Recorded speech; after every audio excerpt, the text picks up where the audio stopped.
4 games left. That's all it is in the regular season here on Cape Cod with Cory Miller. I'm Josh Richardson on the Gatemen pregame show. Wareham taking on Brewster in just a few minutes. Cory, a chance for the Gatemen to try and wash that bad taste out of their mouths from the loss to Bourne yesterday. Yeah, because that really was a really kind of debilitating loss if you're the Gatemen. A chance to wrap up that West Division with a win. You can pretty much etch your name as the 1 seed in the division the rest of the way and into the playoffs if you had won that game. But now everything's really interesting because if you don't perform well over these final 4 games, there's a chance that you could get leapfrogged and someone else wins that division headed into the playoffs, which the Gatemen don't want the way they've been playing the past 2 weeks. So a big test, but obviously get back on the right track the way you'd been playing the second half of the summer after a tough loss last night. Record-wise, the most difficult opponent the Gatemen will have left for the rest of this regular season. Brewster, the only team above 500 that Wareham will play to end off the year. So, Cory, a matchup where Wareham's already up in the season series 2-1.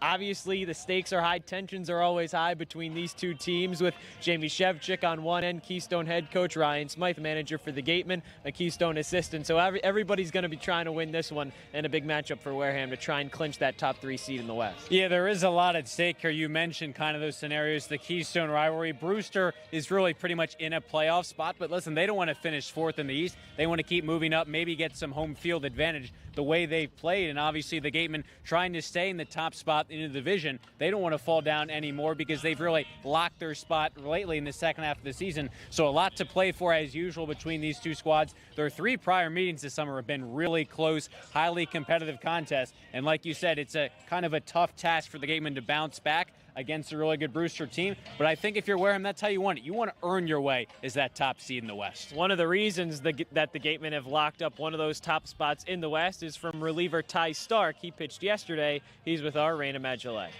Rayna Maggelet, and I'm joined alongside Wareham Gatemen left-handed pitcher Ty Stark. Ty, you came in last night in a really high-pressure situation. What was your mindset like up in the mound?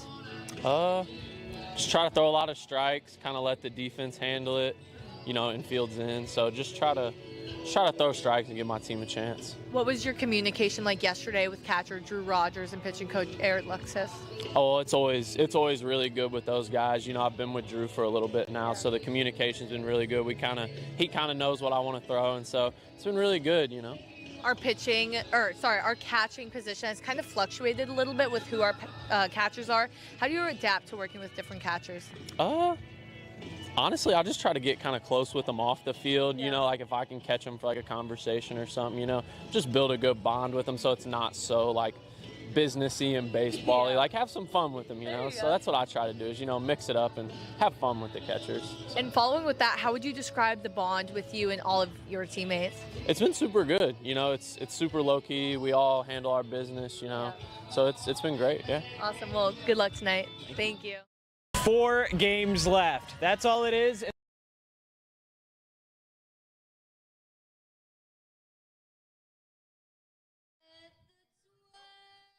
Thanks, Rayna. We'll have first pitch and starting lineups coming up after this.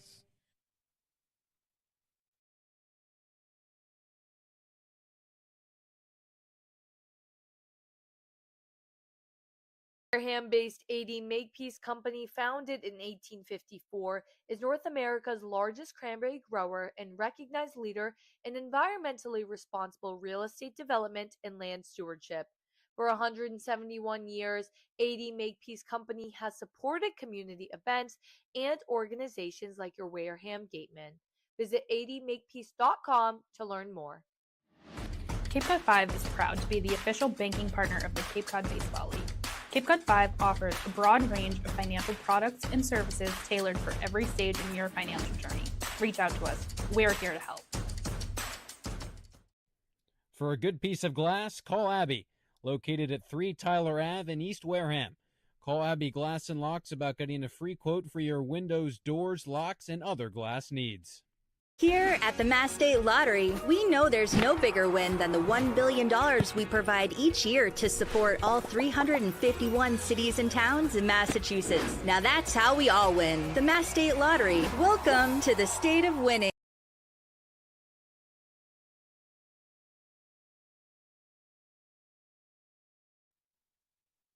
It's a beautiful night at Spillane Field. A little windy, Cory, but we've got a wonderful time to start this final home stretch for the Gatemen. 4 regular season games left for the playoffs, and this is a big stretch for Wareham, trying to get this first win against Brewster, a chance to go for the season series win with a dub tonight. Yeah, it feels more like a fall day than it kind of does a summer day towards the end of July, and this is a big test for the Gatemen, as we talked about in that pre-open. Obviously, Brewster, a team that 1961 is in 4th place in that East Division, rather. And so if you're the Gatemen, this game's all about responding to the difficulties last night and coming up short in what could have kind of wrapped up this division. And sure, it's a tall task, but if you're the Gatemen, wanting to prove that you belong in that top spot after losing to Bourne again last night. And it'll be a great opportunity to do that. A very strong Brewster team, 4th in the East, but even that standings-wise doesn't really tell the whole story, knowing that Brewster has the same amount of wins as the Gatemen. Right now, if they were in the same division, the Whitecaps would actually be on top of Wareham, so definitely something to keep an eye on moving into this game. Definitely 2 pretty even teams overall. That's for sure, and you know that based off of how they've matched up recently head-to-head. A lot of close games, the Gatemen taking 2 of the first 3, but you can't take that for granted. We talked about that Keystone rivalry and how that runs deep. So even you set aside the previous history throughout this season, these are 2 squads, kind of that frenemy dynamic between these 2 managerial benches. So should be a great one. If you're the Gatemen, though, I think the good news, Chatham beat Brewster 10-0 last night. It's certainly something to be optimistic about, knowing that both of these teams are now coming off of pretty big losses. You know, Brewster trying to fight for playoff position. Chatham pretty well out of it at this point, but still not officially, not mathematically. The Gatemen are trying to get that 1 seed. Now, Cory, we'll get into it a little bit later, but magic numbers can really be a fun thing to look at. A win for the Gatemen today would clinch a top 3 seed in the West playoffs. So definitely something that Wareham, both players and coaches, are going to keep their eye out for tonight. It is, and once you start to get to those top 2 seeds, that's kind of really where you get something with that home field advantage. We talked about a little bit the other day in terms of what that really means for the Gatemen, because they have a better record on the road than as opposed to even at home. But I think they want that title, that gratification of their hard work, that they get that achievement in terms of getting the 1st or the 2nd seed. Listen, if you're the 2nd seed, you at the very least host that first-round game. But still, every indication we've gotten from Ryan Smythe or any of these players, they don't want to settle for 2nd or 3rd. They want that 1st spot in the West. So it's all up to them. I think the good news, despite the loss to Bourne last night, you're still 1st in the division. You still control your own destiny. And how could you not want to be that 1st seed in the West? Now, the Gatemen are going to have to try and do that against a pretty good Whitecaps team, but an even better pitcher on the mound. Spencer Sid, the righty, goes on to the bump for the Whitecaps. But he'll do that in the home half. It'll be Bryce Turner up on the mound for the Gatemen, somebody that has come out of the bullpen for a pretty decent amount of his appearances this season. Going to have to try and transition into that starter's capacity for the Gatemen tonight. And Turner's been brilliant out of the bullpen. 3 games, but only 4 innings pitched for the righty. No earned runs. The longest he's gone is 2 innings. So some of these guys like Schlager the other day who made that adjustment, not as big because they've gone a little over 2 innings. This is going to be the big question for Turner. He pitched just under 18 innings at FIU this past spring, all out of the bullpen. So in terms of starting experience, there hasn't been a lot of recent experience for Turner. So it'll be interesting to see what his leash looks like. Again, he's been really effective when he has pitched, but in terms of actually building him up to that innings plateau, there could be a few questions there. He's got that obviously 6-7 delivery, funky delivery too on the mound. So how about that Brewster lineup to try and get him off of his game a little bit? It starts with Adam Magpok, the switch hitter, followed by Dalton Wentz, someone else batting from both sides. Then Brendan Lawson, then Maddox Mikahalikis, Carson Curse, Colton Coates, Colin Priest, Jacob Jurel, and Scott Newman rounding out the lineup for the Whitecaps. It's going to be centered around Brendan Lawson, the first baseman in the 3 spot in the order, 343 hitter, 4 homers, 8 RBIs. If he can get going, he can really carry the load the rest of the way for the Whitecaps. Turner on the mound, finishing up his warm-up pitches. We're about ready to get underway here from Spillane Field. It's overcast and it's windy. Not going to see a whole lot of home runs tonight, Cory, I would imagine, even with the Gatemen being one of the best home run hitting teams in the Cape League. But with winds blowing in, gusts around 25 miles an hour in from center field, it's going to be pretty difficult to leave the yard tonight. It is, because you said it is really gusting in, and at times the wind's just kind of been consistent, but it definitely gusts up. just kind of looking at my hair, it's been a weather vane pretty much all day, blowing all over the place. But definitely in terms of the weather, we talked about how hot it had been for the Gatemen the past few games, and now it just drastically cools off. Really a 20-degree difference from the past couple days here to tonight. Certainly not something that the Gatemen are going to complain all that much about, knowing and having to play in 90-plus degree weather over the last couple days, especially in Bourne yesterday, Cory. I mean, it was certainly a hot one down at Doran Park.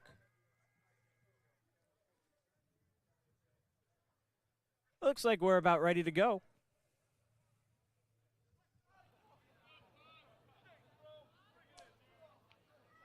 First pitch from Turner, swing and a miss. We're underway.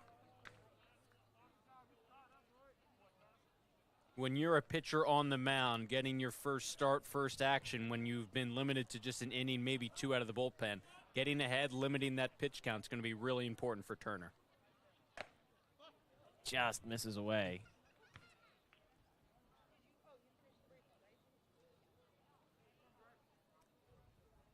Brewster enters fourth in the East, 19-16-1. Gatemen 19-17, atop the West. 1-2 on Maggelet, the switch hitter.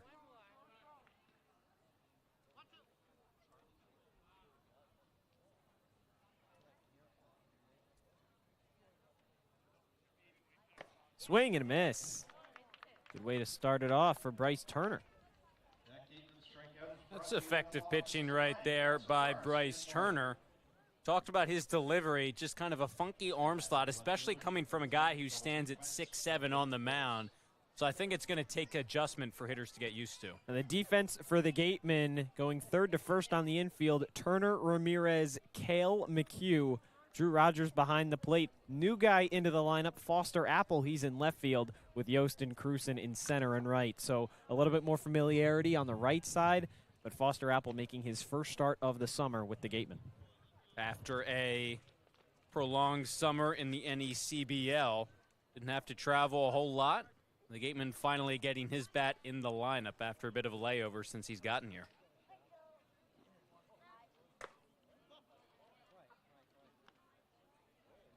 You look at the past three contests between these two teams, the most anyone scored in this season series head-to-head so far is 5 runs. So obviously lower scoring games typically between these two squads.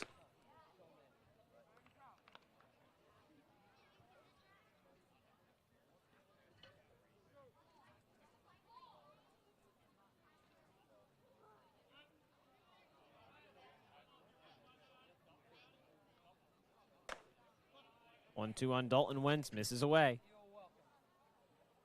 Wentz this summer, .269 average. He's played in 2 of the 3 contests against the Gatemen so far this summer. He's 2 for 7 combined. Turner's pitch just misses away. He's really trying to live on that outside corner away to these lefties early on. He's gotten a few calls there, just missed his spot a couple of times. He's just been around the zone, but now 3-ball count as well. Payoff pitch, swing and a miss. Back-to-back to begin the game for Bryce Turner. I think it's all about going to be adjusting to that arm slot and how Turner is just a much different look in terms of his delivery from what a lot of these hitters are used to seeing up at the plate, especially if he can live away to the lefties. The fastball and the breaking ball almost look like the same pitch, but this is the guy he's got to be careful against. Now Brendan Lawson, one of the best hitters in this Brewster order. .343 average on the summer, 4 home runs. Been nothing short of spectacular for this Whitecaps team.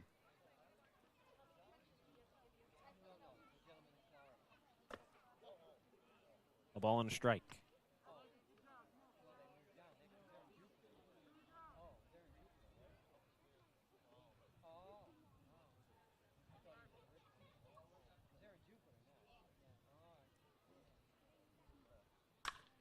Fly ball, left center field. There's Apple. Quick inning for Bryce Turner. Gatemen retire them in order in the first. We head into the home half, still scoreless. Here at the Mass State Lottery, we're known for our monster wins.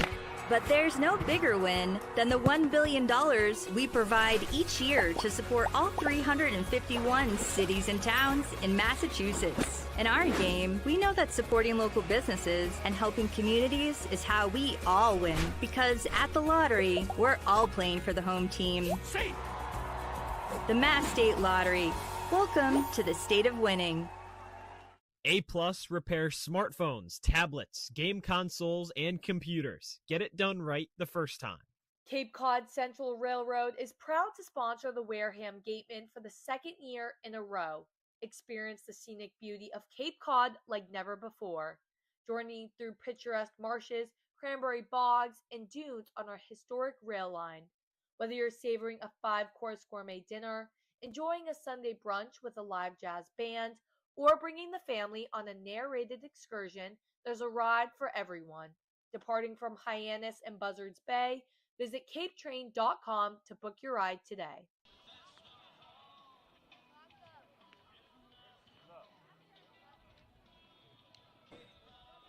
Brewster retired in order in the top half of the first. Bryce Turner did his job through 1 inning. So now here comes the lefty, Spencer Sid, trying to make things and keep things scoreless here in a big-time interdivision matchup. He's been a big-time arm for the Whitecaps lately. Just 3 games for Brewster, but 2 starts. 7 1/3 innings pitched, just 2 earned runs allowed. So a guy that has been with the team for the duration of the summer, but when he's been with Brewster, he's been really effective. Mid-90s fastball, standing at 5'11", so not a huge delivery point, but he's got that high leg kick, 3/4 arm slot. The offense for the Gatemen starts as normal. Braden Randall leading off, Chris Ramirez, Chris McHugh. Then Colby Turner, Chase Cruz, and Foster Apple in the middle of the order. Hayden Yost, Jack Hale, Drew Rogers rounds it out. Overall, Cory, a lot of familiar names, but one big one missing. Caden McDonald has the night off. Ryan Smythe has talked about with new guys coming in, trying to get guys some days off. First pitch, misses away. Braden Randall in that DH spot tonight. First time we've seen him as a designated hitter. Usually up that middle infield. Gets to just focus with the bat today. 1-0, lined over to first. Diving grab from Lawson, and he wins the race to the bag.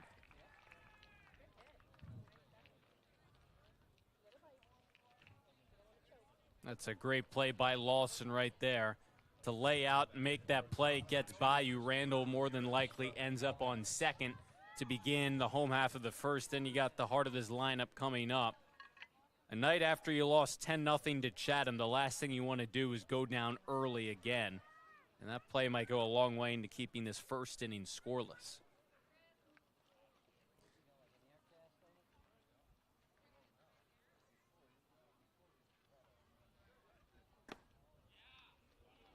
Fastball finds the corner on Chris Ramirez, the shortstop, getting some action at the top of this Gateman lineup. Something, Cory, that didn't happen as much in the beginning of his time with Wareham, usually used at that bottom portion, but mainly as a second leadoff hitter. So seeing him get some action up, not as surprising as one might have seen. Especially with some of these players rotating out of the top of the order, getting days off. Randall got a day off. Now it's McDonald, so one fewer name each night that you don't have to try and pencil in. And Ramirez has been really solid, both the top and the bottom. Average right up at 390, just a tick below 400. That's somebody whose average was right around 450, 500, and has started to go a little bit cold. But overall, gets on base at a high clip, right around 500. Sid's 2-1, chopped over to third. There's Mikalakis across in time.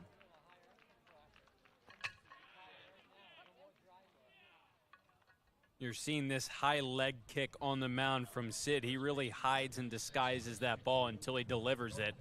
It's going to be mostly fastball as Ramirez and McHugh talk things over before McHugh steps up to the plate. A couple of hard ground balls, but you're just seeing it, that high leg kick over the hip.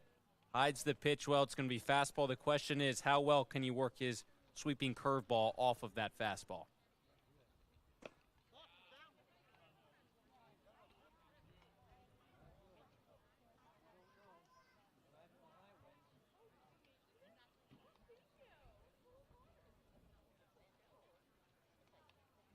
1-0 to Chris McHugh, misses downstairs. The first baseman had 2 balls and no strikes. McHugh yesterday had a 2-out double in the first inning. He came around to score. He walked in the third. He was retired both times after that. In a game where the Gatemen, the bats were hot early, scored a run in all 3 of the first 3 innings. High fly ball deep into left field. That one gets over Wentz's head and back to the wall. Chris McHugh starts off tonight the same way he did yesterday, a 2-out double here in the first. And when he's going right at the plate, the ball just jumps off his bat. Anything in and around the zone, chances are he's going to barrel up. Just a pitch right here over the heart of the plate, just turns on it. And again, when he drops the barrel of the bat on the ball, it goes a long way. Even on a colder night, he gave that one a ride. And those 2-out base hits are going to be important for the heart of this order for the Gatemen to try to get back on the winning side of this. Yeah, again, Cory, it's going to be difficult, especially for really anything to leave the ballpark tonight. Winds blowing in, gusts upwards of 20, 25 miles an hour. The Gatemen certainly have some power and rely on a good amount of it. Colby Turner has a couple home runs of his own this summer.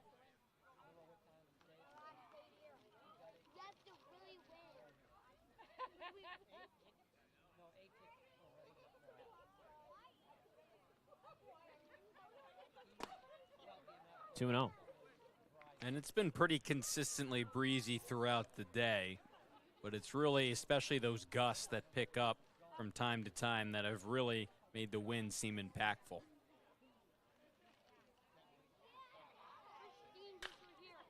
Fly ball, shallow right field. Should end the inning. Magpak makes the catch. Gatemen get a runner in scoring position, but leave him stranded as we head into the second. Insurance has been servicing Wareham and the surrounding areas since 1980. Call Legacy Insurance for all your insurance needs at 508-295-1315.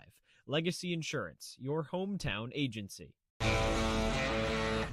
Get ready for big results with our small machines. With more power, performance, comfort, and savings, they're ready for every job. And we're ready with plenty of inventory, the best support in the business, same-day parts availability, and locations across the Northeast. So you can always be ready to work. Milton Cat, always ready. When it comes to protecting your home, car, or business, trust the team that's been covering our community for generations. For personalized coverage and service that you can count on, the choice is easy. It's Morse, of course. Visit morseins.com today. Scoreless first, we head into the second with Bryce Turner back out on the mound.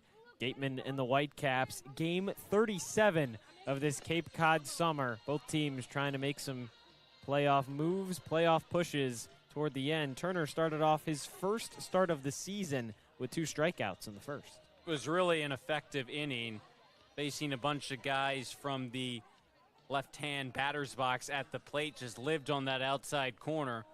We'll see as this game gets deeper, how is his stamina, first-time starter, and how any adjustments are made by these Whitecaps hitters against his sort of unorthodox delivery.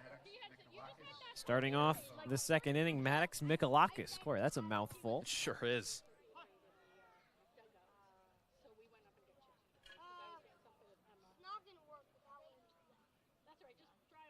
First pitch, fly ball, right center field. That sends Yost and Cruson back. They look up, it's out of here.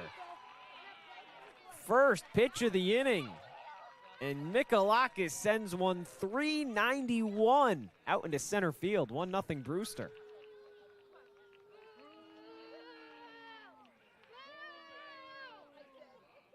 Mikalakis certainly got all of that one. Didn't waste any time trying to be aggressive off of Turner. Just looked like kind of a changeup that sat up over the heart of the plate, wait back on it, and just turn on it. One of the deeper parts of the ballpark, and all of a sudden, if you're the Gatemen, a tough way to go down after Turner had a really sharp first inning. Yeah, 2 strikeouts and a pretty soft fly out into left field for Bryce Turner in the first. Starts off the second with a solo home run from Maddox Mikalakis. Here's Carson Curse. Ahead, a ball and no strikes. Make it 1-1. And again, for Turner, I think the good news is it was one pitch. It's only one run. His ability to give the Gatemen as many innings, quality innings as you can, the way the bullpen's been worked the past few nights, going to be really important with no days off. Curse lines one into right center field. That's down. Drops in front of Cruson. Back-to-back hits for Brewster here in the second. This has just been a complete 360 to start the second, as opposed to what Turner was able to do on the mound in the first. Two hard-hit baseballs. Turner right now just missing a little bit with his location, trying to find inside or outside corner. He's leaving pitches over the plate. Mikalakis, Curse just putting two good swings on baseballs, but again, when they're kind of located center of the zone, it's going to be a lot easier. Colton Coates hitting .280 this summer, swings and misses. And that's been the thing with this Brewster lineup, Cory. It's been pretty dangerous as it stands so far in this summer. Whitecaps a team to be reckoned with despite sitting fourth place in that West Division, or in the East Division, rather. 0-1, 0-2. The lineup really works kind of in harmony with this pitching staff, and it becomes a situation where if you let the offense stake the pitching staff to too large of a lead, oftentimes that's going to hold up. Just outside. Brewster's second across Cape Cod in slugging percentage, so certainly a team that doesn't get on base a whole lot, but when they put bat on ball, make some pretty good contact, and second to only the Gatemen.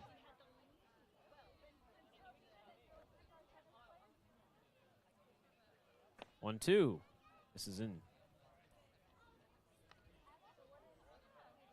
And when you have the staff that has that ability to back up the offense on the mound, we've talked about the previous season series this summer. Some of that you can throw out the window because it's always a new game, but a lot of close contests. Yeah, when you get to this point in the season, I feel like everything has to kind of go out the window, at least a little bit. Gatemen 19-17. Brewster 19-16-1. Runner goes. Throw down to second is not in time. Just barely. High throw from Rogers. Pulled down from Ramirez. But that little imperfection allows Curse to advance to second on the stolen base. It seemed like initially the Gatemen would have a good chance to get Curse because he didn't get a great jump on it first. But with Turner's kind of high leg kick in his delivery, much longer to the plate as opposed to kind of a slide step, so it made it more difficult for Drew Rogers to get a lot on that throw and make it accurately as well. Still made it really close. Now another runner could come across to score for Brewster. Another payoff. Lined into left center field. That one is caught. Foster Apple gets there. Curse back to second. Good first out. Nice play by Apple in his Gateman debut. Off the bat, thought this ball had written double right off the bat. Just kind of hung up in the alley. Chance for Apple or Yost to make that play, and you credit Apple for tracking that one all the way down on another pitch that just kind of missed over the heart of the plate. Gateman get a big out, maybe get away with that pitch right there from Turner. He's gotten a couple strikes on some of these guys. You just got to put them away. Colin Priest takes a fastball away.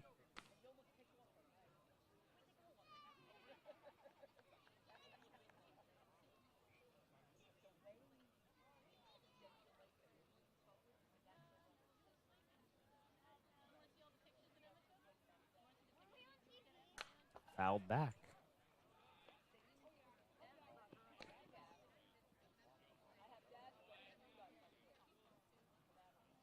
Gatemen a disappointing 7-3 loss to Bourne just last night. It was 3-3 entering the home half of the eighth. 4 runs put up by the Braves. Really put that one out of reach. It felt like for a good portion of time in that game, Cory, that Gatemen were just going to find a way to win. Especially those first 3 innings, scoring a run in each of them just seemed like they were the better team, jumping out early and often. 1-2, wave and a miss. And that's been what Mike Mobbs has preached about so much, is being relentless. And for the first 3 innings, the Gatemen were just that. A run in each of the first 3, and then the bats went cold, nothing to follow. Just a difficult spot, hoping to rebound off of that loss and secure a top 3 seed in the West Division playoffs with a win tonight.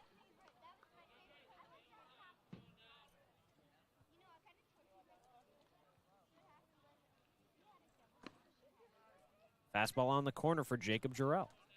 And when you don't score any runs and really don't spark any offense after the 3rd inning, in what was 1-run, 2-run game, you're just playing with fire against that Bourne team, because with their lineup, you know that they're going to scratch across runs at some point. Swing and a miss from Jarrell, 0-2. And they obviously did. Even were able to hold them at bay for much of the second half of the game, but sooner or later the wheel's probably going to fall off. Just put themselves in a tough spot, tough to succeed in.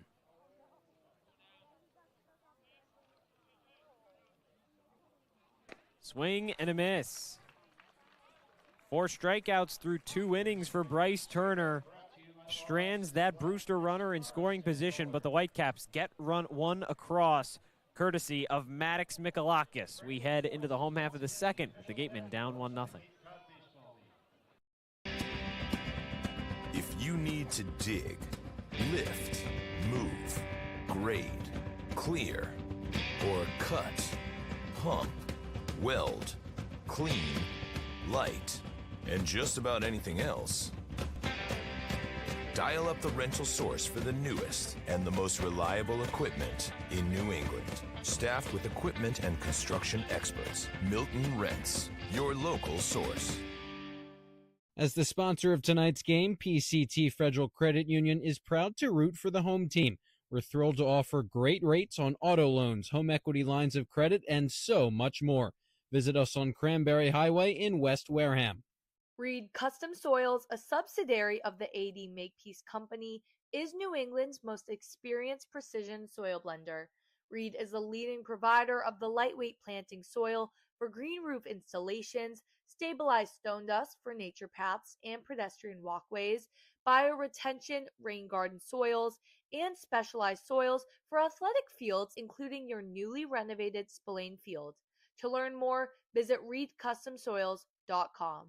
Shameless Plug Electric, hitting home runs on every job. Wareham's top choice for electrical work. Call Shameless Plug Electric.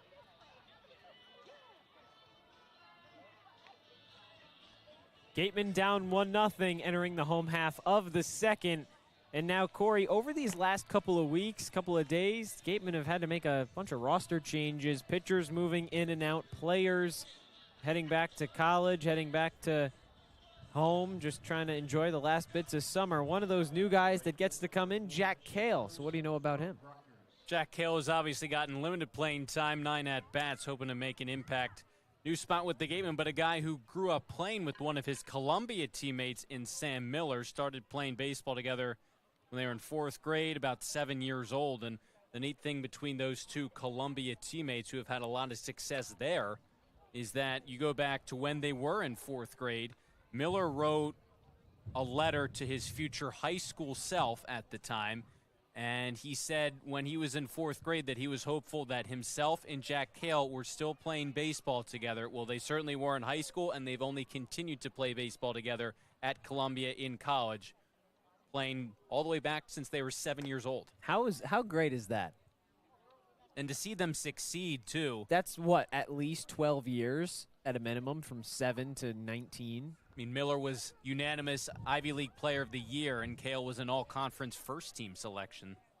Doesn't get a whole lot better than that. Maybe just playing in the majors at that point. Yeah, exactly.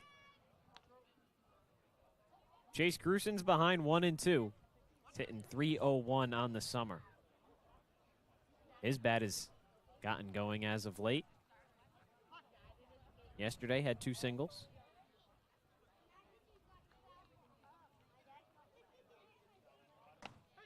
Got him looking. You know, Crusen's a guy playing in the heart of this Gatemen lineup who I think has a pivotal role moving forward because his ability to get on base, and we've seen his power in batting practice during the All-Star game, but never in a game. But I think in some ways that's a good thing because he kind of counterbalances some of the power the Gatemen have in their lineup. Just couldn't come through there. First look at Foster Apple. Strike one. And this will be an interesting spot for guys like Jack Cale and Foster Apple, trying to energize this Gatemen offense. On the year, they're obviously playing really well. But the last 7 days, last in the league in average and OPS. And they'll still probably finish the season atop the league in all these hitting categories because they've just played so well over the whole. But lately, they could use some energizers and some guys who can get on base. 0-2 to Apple. Just misses.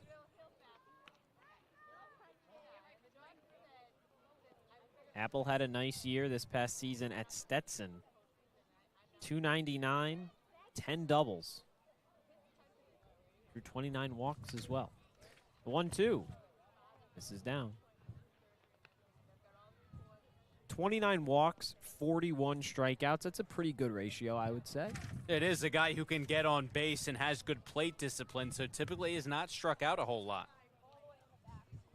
2-2 from Sid. Liner back up the middle into center field.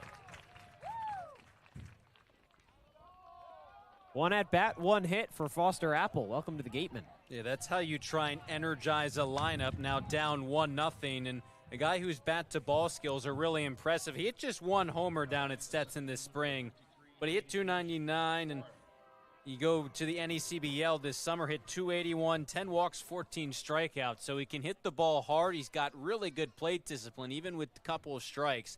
Puts the ball in play. The Gatemen are going to need at-bats like that down the stretch. And Gatemen could use a player like Hayden Yost also. Gold glove defense in center field. He's also on a 10-game hit streak. That bat as of late has certainly shined brighter than almost anyone else.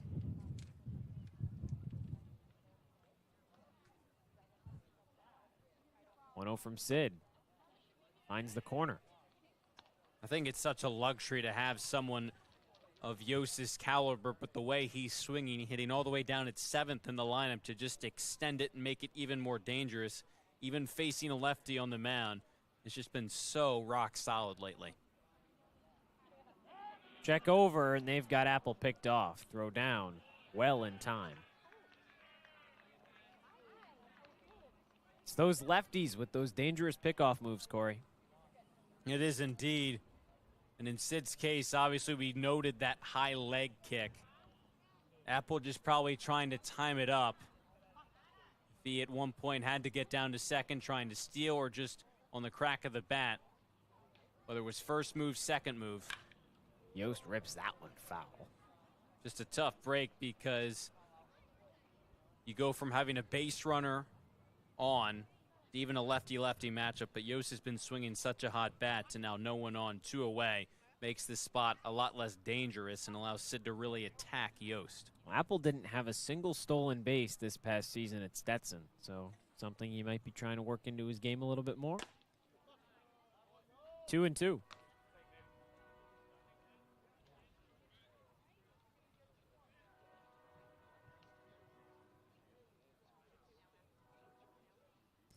Yost on a 9-game hit streak, had a single to lead off the second. Came around to score to follow. He'll have a payoff coming up.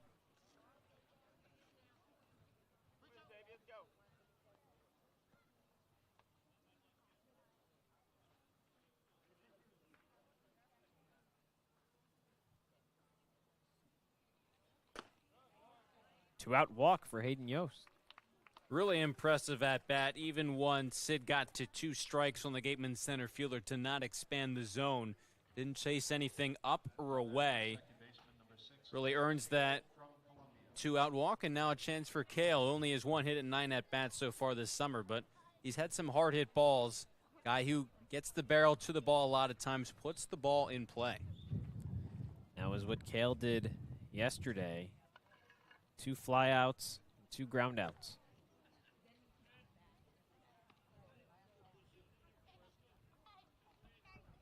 1 for 9 for the Gatemen on the summer.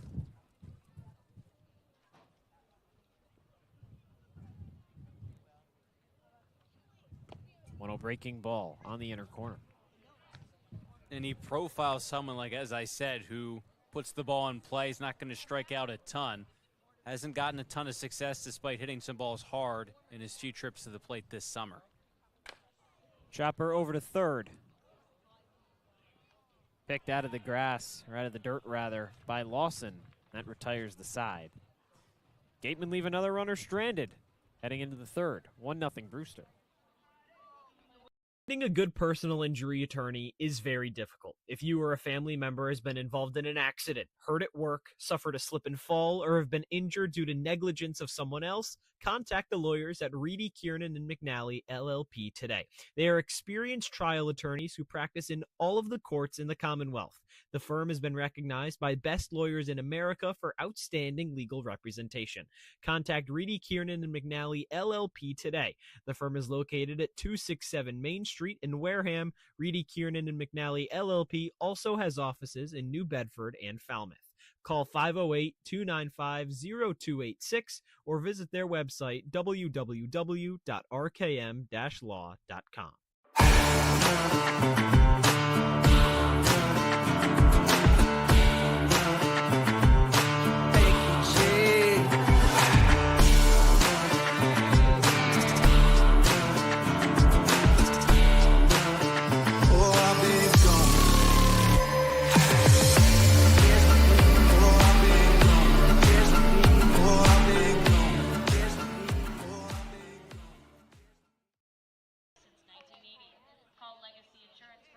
Brewster's up 1-0, trying to tack on a few more. Bryce Turner gave off a leadoff home run to Maddox Mikalakis in the second. Struck out 2 to follow. And the Gatemen down 1-0 here in the third. It's been all about location for Turner when he's lived on the outside corner away to both righties and lefties, mixing and matching the pitches. Sometimes going in on the hands, then working away. He's been effective, but when he's left pitches over the heart of the plate, that's where the 2 hits off of him have come. Third inning starts with Scott Newman 9-1-2 in the Whitecaps order. Newman in center field for Brewster. His first at bat starts with the ball upstairs. Newman hitting .219 this summer, a double and a triple, no long balls yet.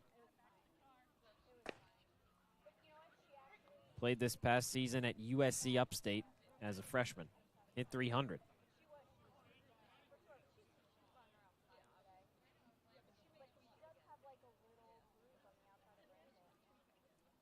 One, soft tapper over to second. There's Kale, 1 away. You really look around those 2 hits for the Whitecaps. One was obviously that Mikalakis home run. And then you throw in the Coates line out to left, I think, too. 3 really hard-hit balls, Mikalakis, Kurz, Coates. But other than that, Turner has just gotten a lot of weak contact. Kind of a bit of a turnaround from last night when the Braves, despite not scoring a ton of runs off of Caden McDonald, got a lot of hard outs. Well, he got Magpok and Wentz to strike out to begin the first. Now the second time through the order begins with Adam Magpok, the right fielder. 5'8" switch hitter from Boston College. Just committed to San Diego State. 2-0. I think in the back of Turner's mind, you probably know at some point that it seems as though your offense might get you some runs. Sure, they haven't scored any thus far, but they're getting guys on base, which is a good sign. 2-0, fly ball, foul. And it's a good sign. Obviously, the most important step is bringing home runs, but the Gatemen really, after that third inning, struggled to just get guys on base against Bourne last night to begin with. So the fact that they're getting step 1 done offensively and getting guys on is a good sign. 2-1 misses away.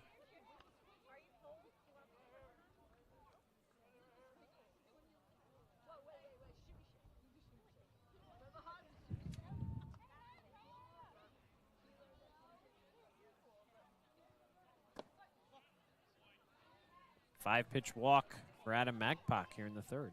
And this is sort of, we talk about it, uncharted waters when pitchers who are transitioning reliever to starter kind of surpass that previous season high. Turner's typically been a one-inning guy. In one case, he went 2. You go back to this spring, just under 18 innings of work, all out of the bullpen. So this is now a part in the game where they're stretching him out. No one's throwing in the Gatemen bullpen, so it's right now his inning to lose, but we'll see how effective he is. Magpok pump fakes, and he's back to first. Wentz takes the ball upstairs. And yeah, Cory, it's interesting to note because the Gatemen did something similar with TJ Schlageter just a few nights ago. Somebody that's primarily been a reliever here in Wareham, but also for Louisville, needing to use him in a starter's capacity. That's what happens when you lose Cooper Consiglio, you lose Tate McGuire, 2 people that you were hoping you could rely on for the playoffs. Be those front-end starters next to Josh Butler and Caden McDonald. And even Butler, somebody that started the year out of the bullpen. 2-1. And so now you're seeing with these guys, can they be starters first and foremost? How effective can they be? Because even if they don't go a ton of innings, 5 innings, I think you'll take 3 solid 1-run shutout innings as opposed to 5 innings, 3 earned runs. Check over on Magpok, not in time. But you're also seeing, if you're Ryan Smythe, Eric Lux, is how durable these guys are, even if they just pitch out of the bullpen, because that's the thing. You're filling in some of these gaps because Turner has very limited action this summer, so now you're answering that. Runner goes, fouled back. Magpok will have to retreat to first. And I think if Turner continues to just kind of go with that same look to the plate, same delivery, no slide step, doesn't try and quicken up the pace, he's going to see a lot of guys who have speed try and swipe second off of him. Because once he lifts that right foot, the delivery to home plate takes a good while. Well, Drew Rogers has had a cannon of a right arm from behind home plate, swing and a miss. So somebody that has been pretty used to throwing out opposing runners on the base paths. If you're going to have a slower delivery to home, Rogers is definitely someone behind home plate that you're going to want to have back there, not only as a backstop, but to try and throw some lead runners out. That's exactly right. You mentioned his arm because it is lively, and he's a guy who is just always ready to go and launch behind home plate. Runner goes. That one blooped foul, third baseline. Magpok's getting a good workout running from first to second. He definitely is, and again, I think he'll only continue to try it with Turner's delivery remaining the same because you're only giving the runner one look, and that becomes easier to time. You're also seeing that from Rogers then behind the plate. You saw him up from the crouch, ready to gun down Magpok again if he gets that opportunity. Runner goes again. That one gets away and out of Rogers' glove. He was thinking about the throw before it even got to his mitt. Magpok in scoring position. So that's the one thing. Similar situation once last night where it's just kind of in and out of the glove before, again, he gets that throw off. But his night's going to be a lot more difficult if the delivery to home plate with a fast runner on at first remains the same, because I think these Whitecaps are just kind of going to cherry pick that delivery, and why not when you have all day to run.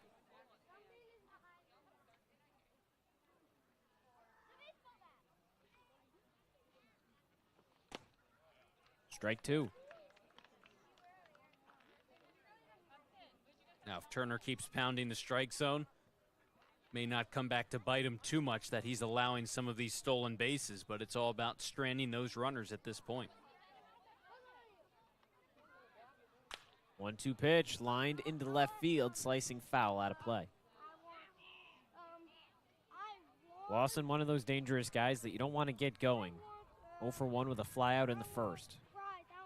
Entered today hitting .343, 7 extra base hits. This past season at Florida as a freshman, .317, 14 doubles and 10 home runs.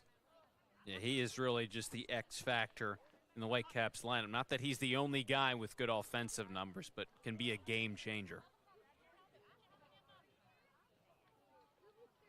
1-2, flared into center field. That gets down in front of Cruson. Bobble on the catch. Here comes Magpok.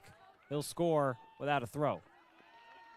Brewster doubles the lead, 2-0 Whitecaps here in the third. That might have been a costly bobble by Crewson. May not have come back to matter, but Magpie didn't remember how many outs there were. With 2 outs, he should be running on contact. He started back to the second base bag, and so a chance maybe for the Gatemen to gun him out at the plate. You see it. He goes back to the bag with 2 outs, but just kind of this bobble by Crewson. Magpie makes up for that initial poor read with his speed. And so by that point, no chance to get him at the plate. That's the second straight night now with Crewson having a bit of a defensive miscue in the outfield. Yesterday against Bourne, had a ground ball move over into left field for him. Would have just been an easy field out of the grass. Just lifted his glove up before the ball got there. Drifted back, Bourne scored 2 runs. And that tonight helps get another Brewster run across. 1-1 on Maggelet.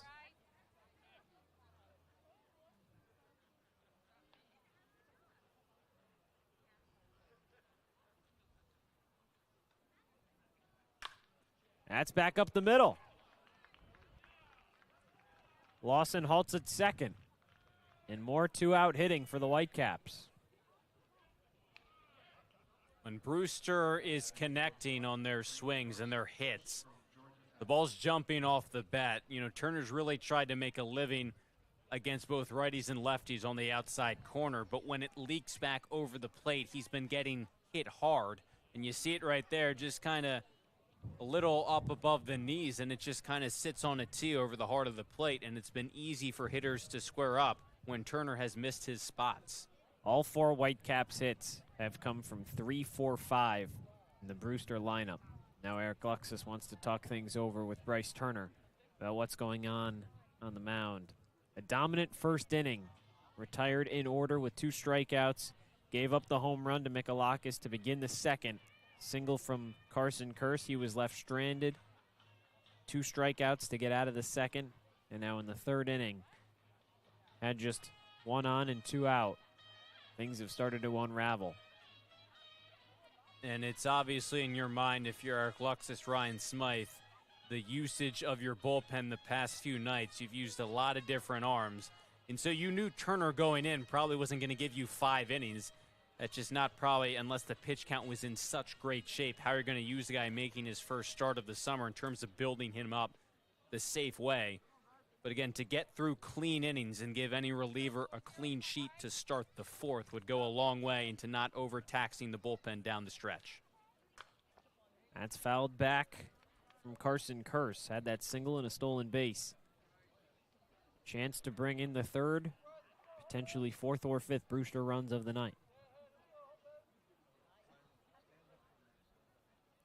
Runner in scoring position is Lawson. At first is Maggelet. It's 0-2.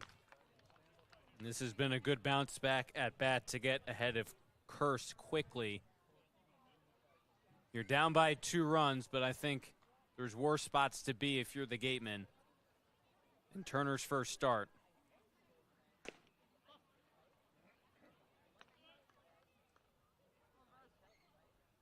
I think, obviously, if he's not going to give you depth, you'd love fewer runs, but you'll take it, I think. If you can get out of the 3rd with just the 2 allowed, it's certainly manageable.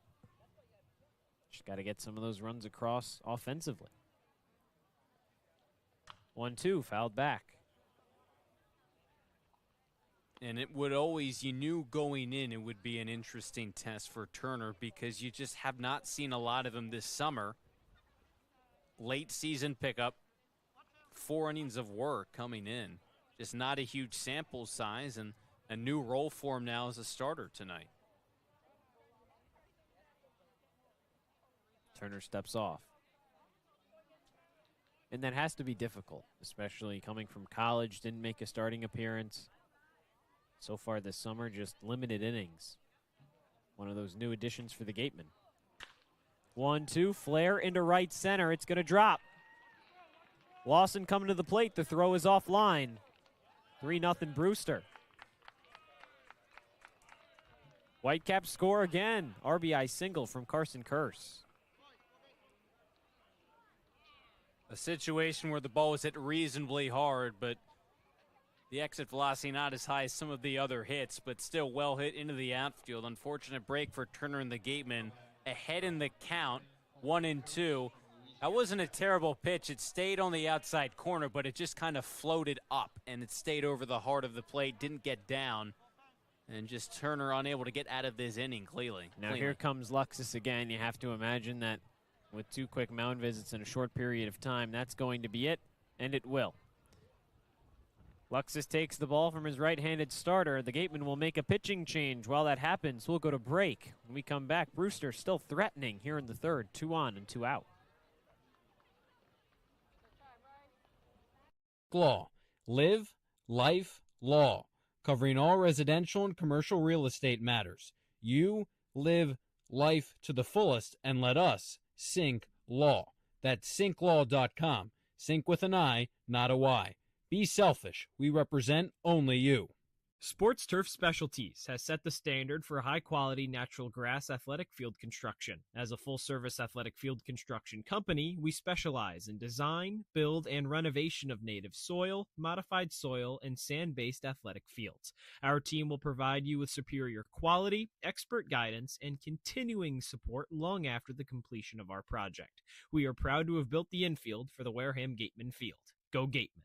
If you can dream it, if you can cruise in it, if you can summer in it, fish from it, or take it for a day at the beach, we can protect it. The Baldwin Group, protecting the possible. Gatemen make a pitching change here in the third. Bryce Turner can't get out of the inning after 1 on and 2 out. Brewster plates 2 more. It's 3-0 Whitecaps with Lazaro Calera coming in to try and clean up the mess. A tough spot for the Gatemen because you would have loved to get Calera a clean inning in the 4th and make it easier for him to go multiple innings, but now you just add stress onto his arm just to get out of this inning alone. ERA is elevated this summer, 8.71, in large part due to that one disastrous start he had. Didn't even get out of the first inning against Bourne back before the All-Star break, but he's really had some sharp outings out of the bullpen this summer. And I think at this point, listen, 3 runs is not the end of the world, but the way this Gateman offense has been hitting or struggling more so offensively the past few nights. We mentioned it last week, last in the league in average and OPS. So at a certain point, 3 runs may feel more like 13. So trying to keep this a manageable deficit. Brewster has 2 on and 2 outs. An RBI single from Carson Curse drove in Brendan Lawson to make things a little bit more interesting for the Gatemen. You mentioned that Bourne contest, Cory.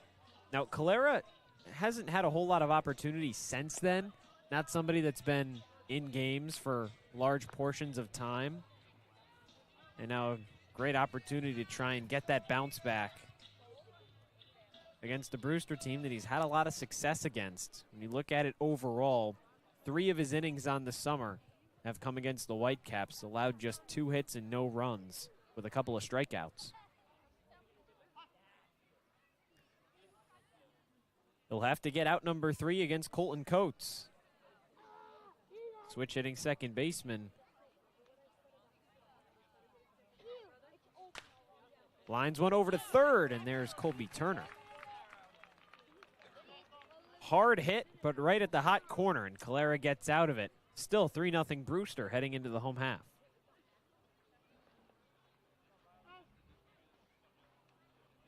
Turf Specialties has set the standard for high-quality natural grass athletic field construction. As a full-service athletic field construction company, we specialize in design, build, and renovation of native soil, modified soil, and sand-based athletic fields. Our team will provide you with superior quality, expert guidance, and continuing support long after the completion of our project. We are proud to have built the infield for the Wareham Gatemen field. Go Gatemen. There hasn't been a ton of training when it comes to bat speed or products for players to be able to train bat speed.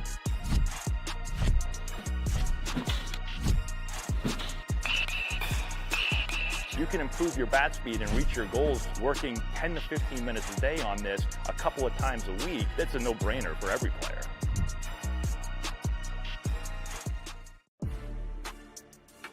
You can make any bat feel lighter by adding a velo puck knob. Instead of having to go get a whole entirely new bat, you can simply add the puck to it. Players can use this with any bat. It's basically going to shift the weight of the bat a little bit more towards the hands. Players are able to hit the ball a lot harder just by simply adding the puck on.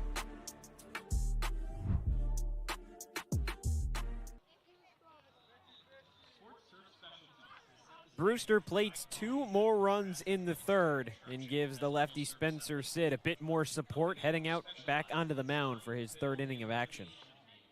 And it's just going to add to the challenge for the Gatemen, 2 scoreless innings. This feels like a big moment in the game right now because it's still in the third inning, but you're trying to alleviate some of the pressure you feel right now after coming up short in a huge loss to Bourne last night.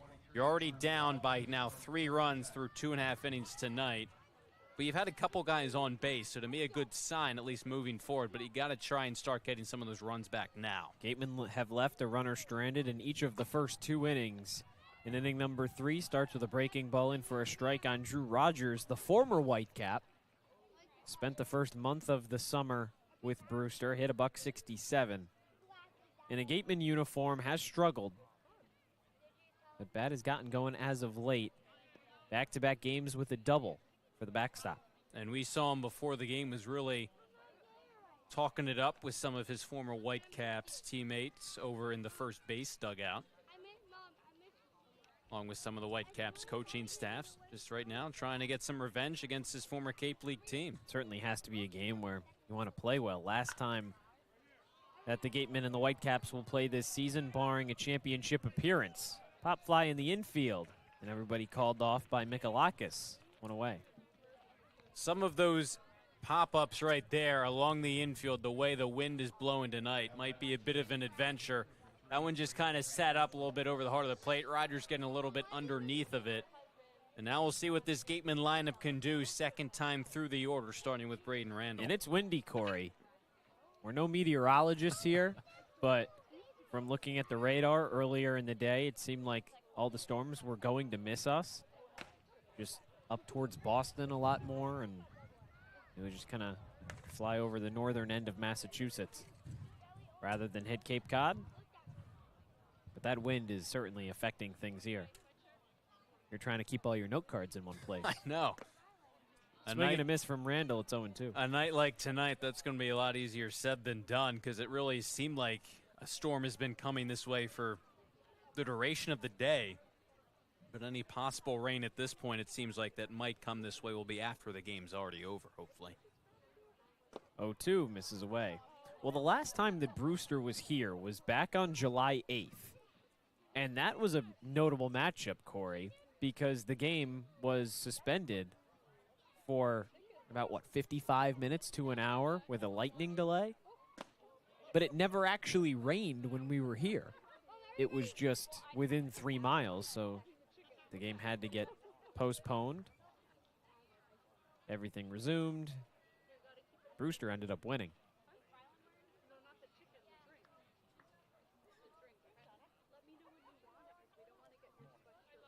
Two, swing and a miss. And in those sort of weather-delayed games, the Gatemen really haven't played all that well, especially offensively. For whatever reason, in many ways it probably just is coincidental, but you think about the rain delay in that game, they scored just 2 runs.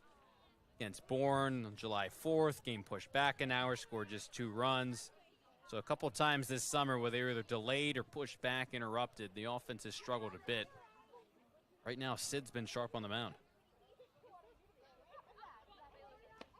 Ramirez takes a breaking ball. It's 0-1.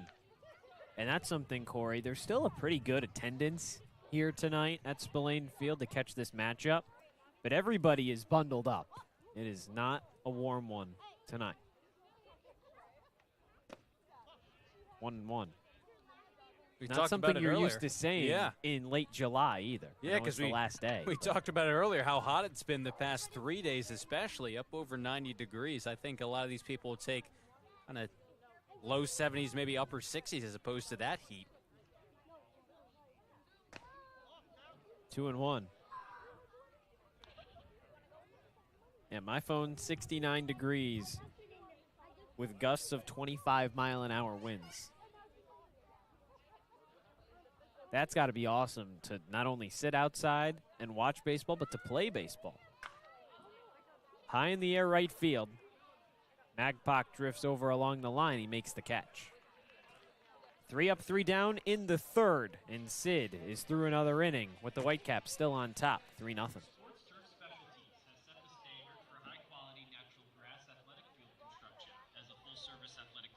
Insurance has been servicing Wareham and the surrounding areas since 1980. Call Legacy Insurance for all your insurance needs at 508-295-1315.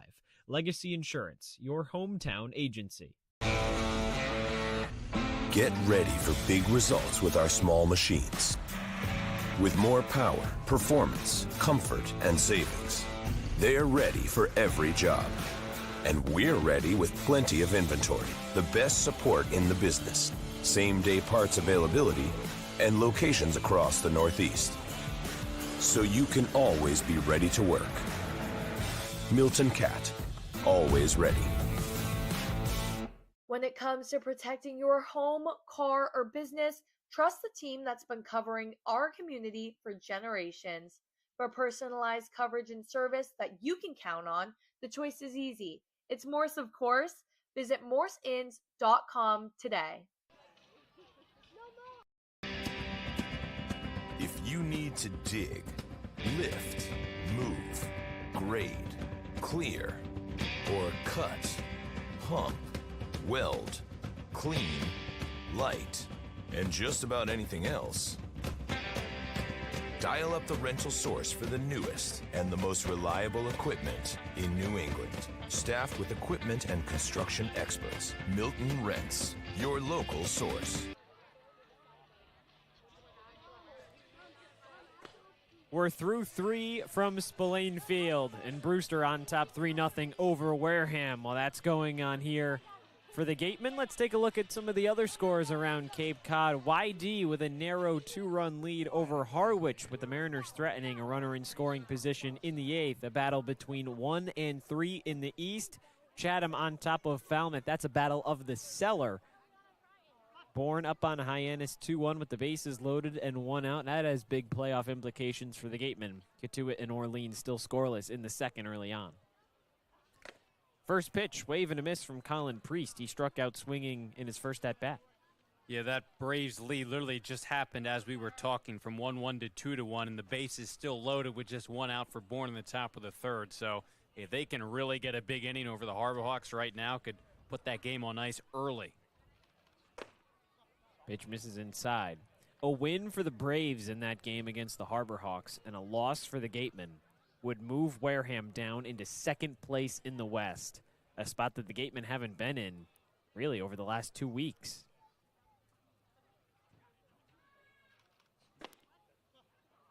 Two balls and a strike on Colin Priest. And that's when you talk about the importance of the head-to-head matchups, because points-wise the Gatemen 2 ahead, but if they're tied, season series firmly in control by Bourne. 4-1. The Braves took the season series. 2-1 fouled back. And that was a season series that had been decided really for the last, at this point, it'll be 2 weeks tomorrow. Braves jumped out to a 9-0 lead through 4 innings. Gatemen came back in the 8th, scored 7, ended up losing 9-8 overall. Wave and a miss. Strikeout number 1 for Lazaro Calera. And this is a game. It's a good start for Calera now. First full inning of work. I think the Gatemen can really make a stance in terms of how they want to finish this regular season, because a strong stand across these final 4 games, that season series against Bourne doesn't mean a thing if you stay in that top spot based off of how you perform. If you perform well, it's just all about righting that ship and bouncing back after a really tough loss. Breaking ball on the outer corner for Jacob Jurl.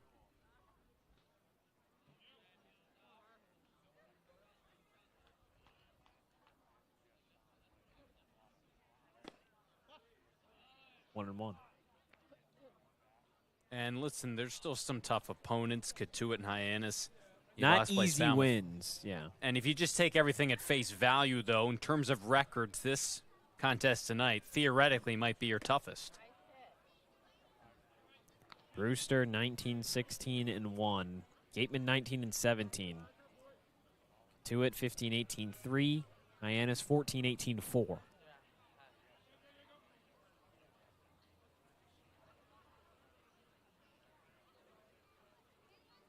1-2 pitch, just got a piece of it. That would feel good if you're the Gatemen to come through, get this win, rebound off of last night, because the last thing you want to do is have something like that start a spiral. Get out of control come playoff time. 2-2. I mean, you couldn't put it any better than that. That really is the worst thing you want. To play like that at the wrong time. It seems like this whole second half's been defined by the Gatemen getting hot at the right time, but we've talked about it. You still had a stretch of the season left.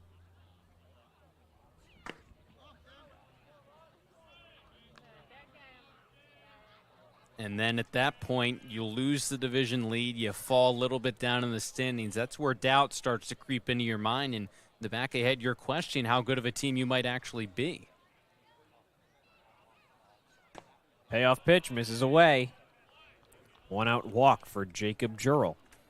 And it is interesting because you look at Tuitt and Hyannis, kind of even matchups for the Gatemen against those two squads this summer. They've split the series, really.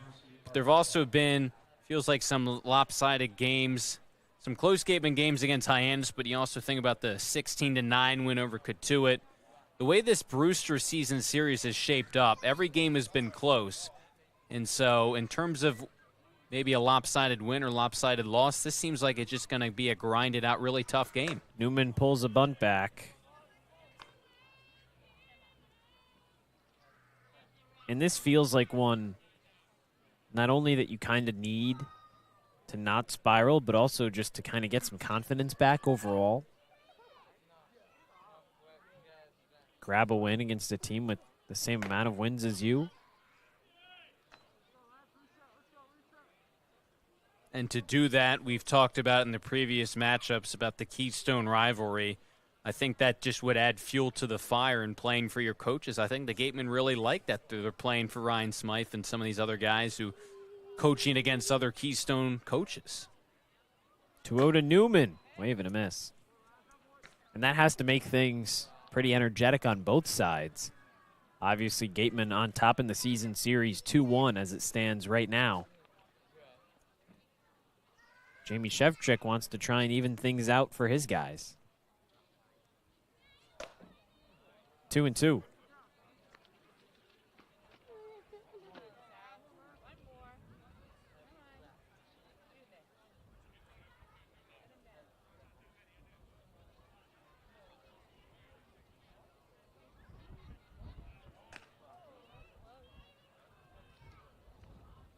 It would be interesting, Cory, if the Gatemen end up losing tonight, and then the team split the season series with both winning both games on each other's field. Something that's a trend across all of Cape Cod right now, and especially with the Gatemen. Worse at home, better on the road. And that almost makes you question how much you want that home field advantage when you're playing better on the road. You usually think of it as a reward when you're that top team. That's how you get rewarded. But at the same time, for whatever reason, things just have not shaped up that way for the Gatemen especially. Payoff to Newman. Fouled back.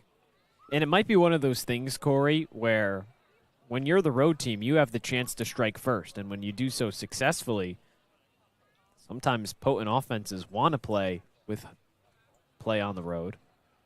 Because then if they get out to a big lead, well, then your pitcher feels a lot of run support.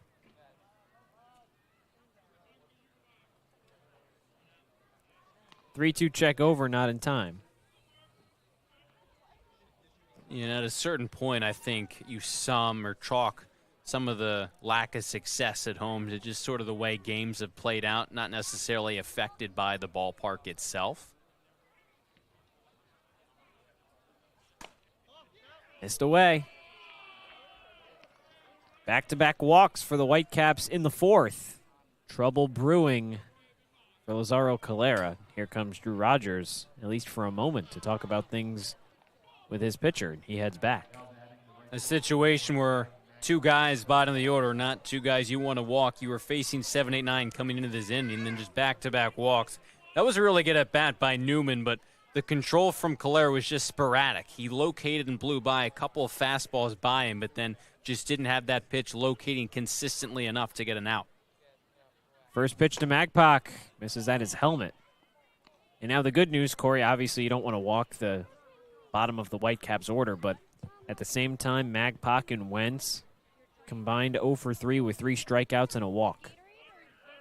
Want to take advantage of that with runners on base. Soft chopper over to third. Turner scoops, throws it into center field.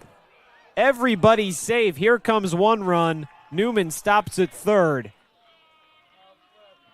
A costly error from Colby Turner on the throw to second. Trying to turn the double play, turns into nothing. 4-0 Whitecaps.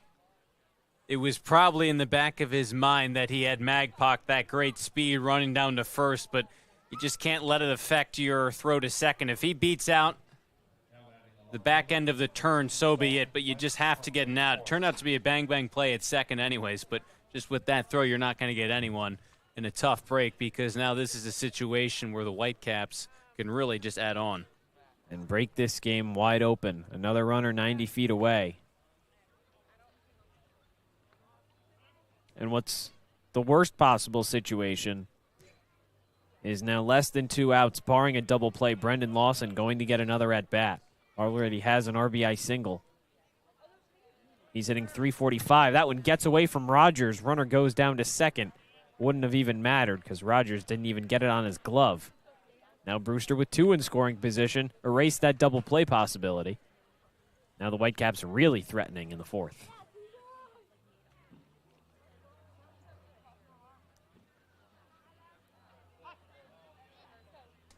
And you feel for Calera, it was just a wild pitch because in his eyes, he was maybe an out. Obviously, you get one on that fielder's choice in a much better spot. Maybe a double play. Infield comes in. First pitch, flare into left field. It drops just beyond the infield dirt. One runner scores. Here comes Magpok. He's in, and it's 6-0 Whitecaps. 2 RBI single from Dalton Wentz. He's broken this game wide open. And this is why you have to make plays in the field. Because, sure, you might say if the infield was back, maybe Turner makes that catch, but at the same time, the error on his part made this whole situation just kind of possible. In on the hand, just a jam shot, right place, right time with Magpok's speed. No hesitation to send him to the plate.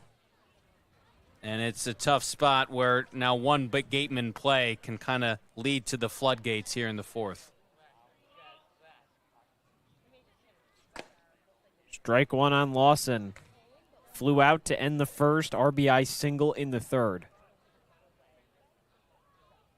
Now things have gone from bad to worse, Cory, in just the span of an inning.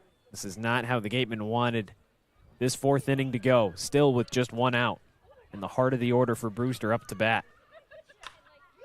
Fouled away, 0-2. Cory, it happened again. My goodness. So, back on Sunday, Braden Randall had a foul ball, and that foul ball ricocheted off of the light and glass up on the wooden post just to the left of home plate. Brendan Lawson just did it again to the same spot, to the same pole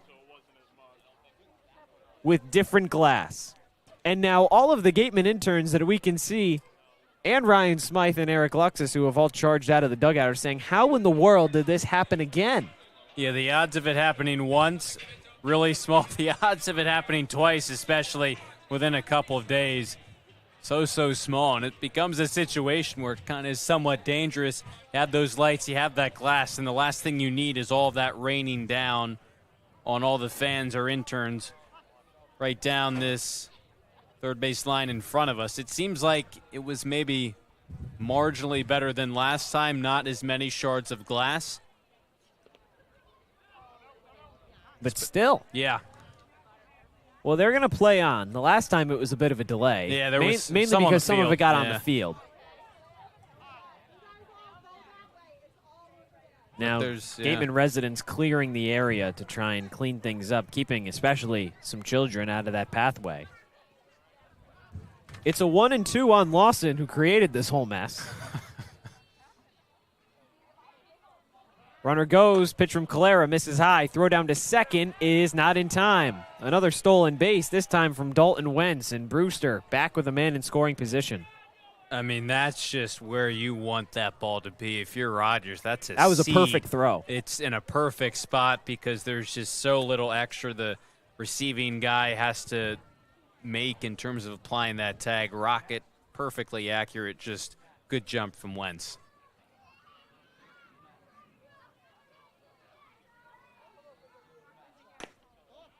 Two just outside. Lawson's worked it back full.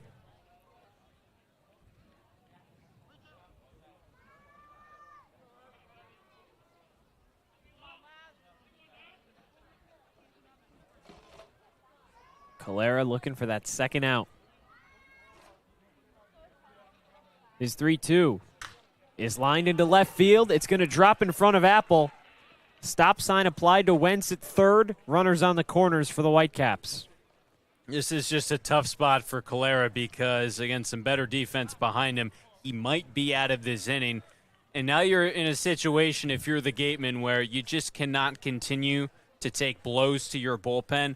So this really just might be Calera's inning all along. Not hit soft enough to score Wentz, but a situation where the kind of floodgates are opening on a particular pitcher. He can't get anyone out right now.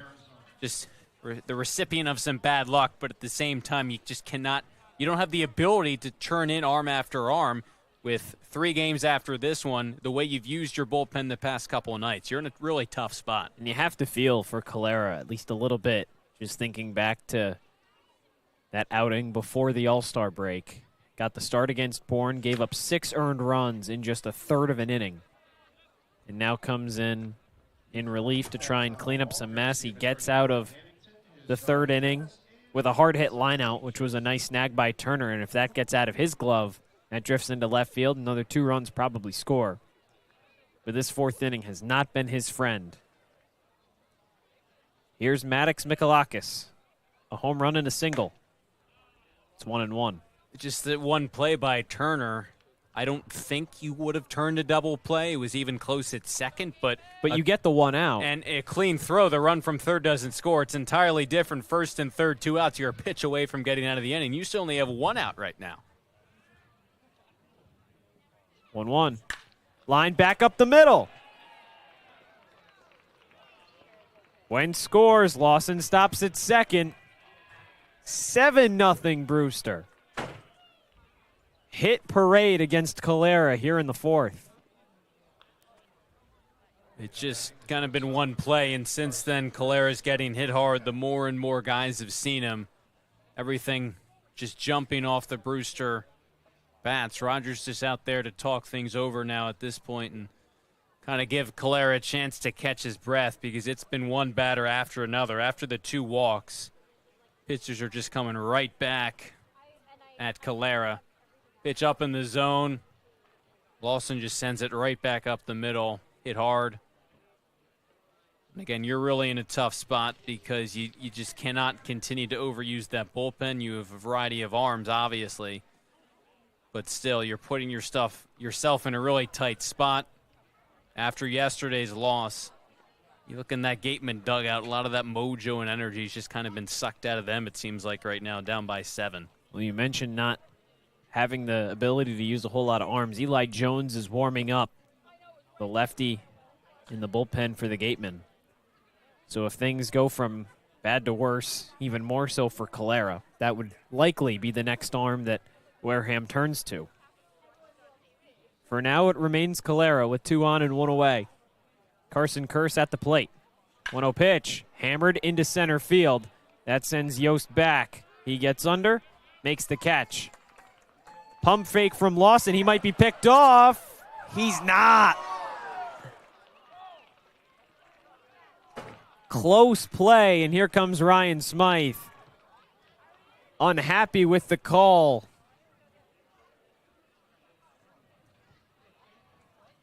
There have been a lot of close plays at that second base bag. None have really gone the Gatemen's way. And when you're down by 7 runs, you're not pitching well, you're not hitting well. You want every break you can get if you're Ryan Smythe. That's third base umpire J.C. Fernandez making that call. Just see faking the tag throw behind the runner at second. The throw it looked like beat him. You just got to get that tag down. Either way, out number 2. Coates, the 9th batter to come up here in the 4th.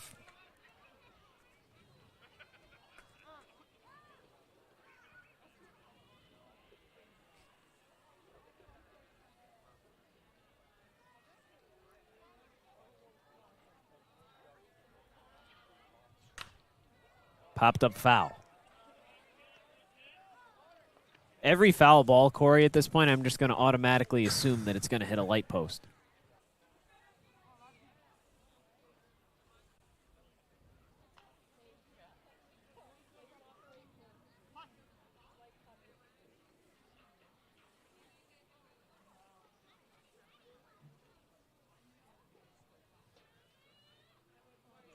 Skips in the dirt beyond Rogers. Both runners advance.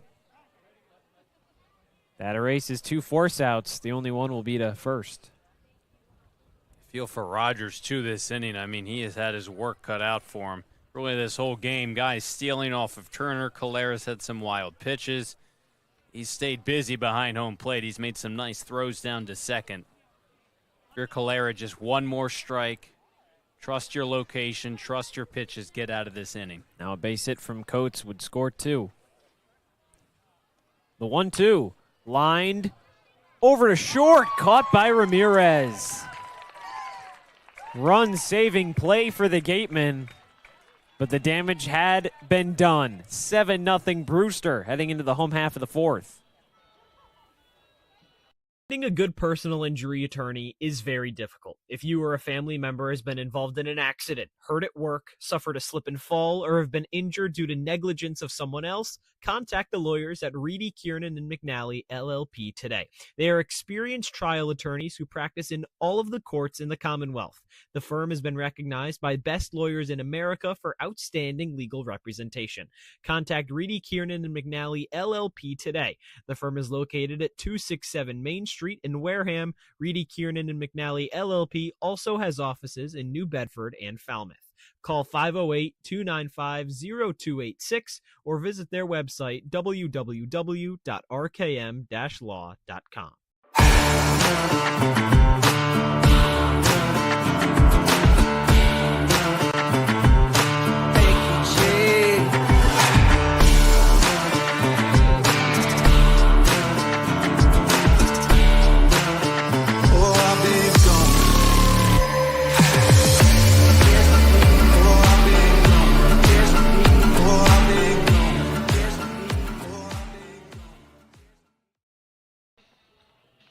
Things went bad to worse for the Gatemen in the top half of the 4th. Wareham now down 7-0 early on in this contest, with Spencer Sid, the lefty on the mound for the Whitecaps, showing no signs of slowing down. No, it seemed like maybe the Gatemen threatening for runs first and second, but then in the 3rd, 3 up, 3 down. And so a situation where the heart of the order is only coming to the plate for the 2nd time at this point tonight.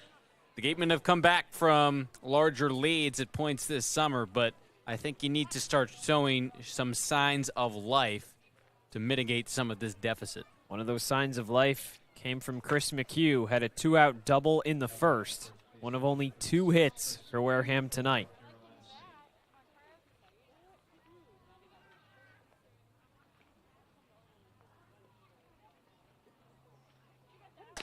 Two and 0. And it's just tough if you're the Gatemen because you look at from the 3rd inning on last night or 4th inning on, what really has there been for you to get excited about? But besides maybe a great throw by Colby Turner to get a run at the plate, not a whole lot to get excited about. 3 balls, no strikes on Chris McHugh. Yeah, Gatemen had a run in each of the first 3 innings yesterday against Bourne. Production stopped after that.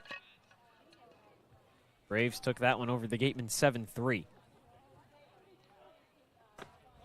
4-pitch walk for Chris McHugh to lead off the 4th. And so that's a challenge when things are not going right in one game and it just snowballs and continues to get worse. When you're down by 7, you're being out hit 8-2. You made a costly error in the field. And all these things, it just feels like the weight of the world's on your back because nothing's going your way. Have no momentum. Hitting hasn't really been contagious because you haven't started swinging the bats, but that's how you start off an inning. Brewster's been effective in that sense, getting guys on base early in innings. Colby Turner takes the ball down low. Turner had that error in the top of the 4th. It was a ground ball over to him off the bat of Adam Magpok. Runners at that point were on first and second. Turner elected to go and try and turn the double play. Throw drifted into center field, got away, runner came in. Turner flares that one into right field, hugging the line. It drops down for a fair ball. McHugh on his way to third. It rolls all the way into the corner. He stops at third. Stand-up double for Colby Turner here in the 4th. That's how you make amends right there. Beautifully hit by Colby Turner going down the right field line. His approach in batting practice is such that he really tries to utilize the whole field, and a great piece of hitting right there. It's only kind of step one for the Gatemen. You got a lot of work to do, but this inning has showed a lot of promise so far. Starting with McHugh and Turner. It's been said a number of times that boring BP, the Murph Gray treatment, who was a top 5 round pick in MLB draft just a few weeks ago, has turned him into a more confident hitter. He said he's matured playing in Cape Cod for the 2nd year in a row. Cruson fouls one back. An opportunity for the Gatemen to put their first runs on the board. 2 in scoring position, nobody out for the right fielder Cruson, who struck out looking to begin the 2nd. This is just a must-score inning. I think must-score multiple runs. The fact that you got 2 in scoring position, still no one out. Ball and strike. And this is unfamiliar territory for both teams. Again, sort of given how the series history this summer has played out. Sure, it's a new game, new situation. But these two squads are used to highly contested games. I mean, 2 of the contests this summer decided by just a run, including most recently on the 15th. Go back to that game. Brewster tied it. 8th inning, they were getting no hit. And the Gatemen just turn around on a sac fly by Colby Turner, retake the lead in the 9th, and hold on in the bottom half of the inning. So you're just trying to make it a close game again and give your team some life, because all the life seemingly after the 3rd inning yesterday, through a combination of factors, seems to have been drained a little bit from the Gatemen. Quick mound visit from Brian Del Rosso, the pitching coach for Brewster, trying to calm Spencer Sid down on the mound. Through 3 innings, he had been pretty close to flawless. Just 2 hits and a walk. 2 strikeouts as well, but no real damage. Just 1 runner advancing to second base. No one over to third. Now the first run for the Gatemen just 90 feet away. 1-1 to Cruson, misses away.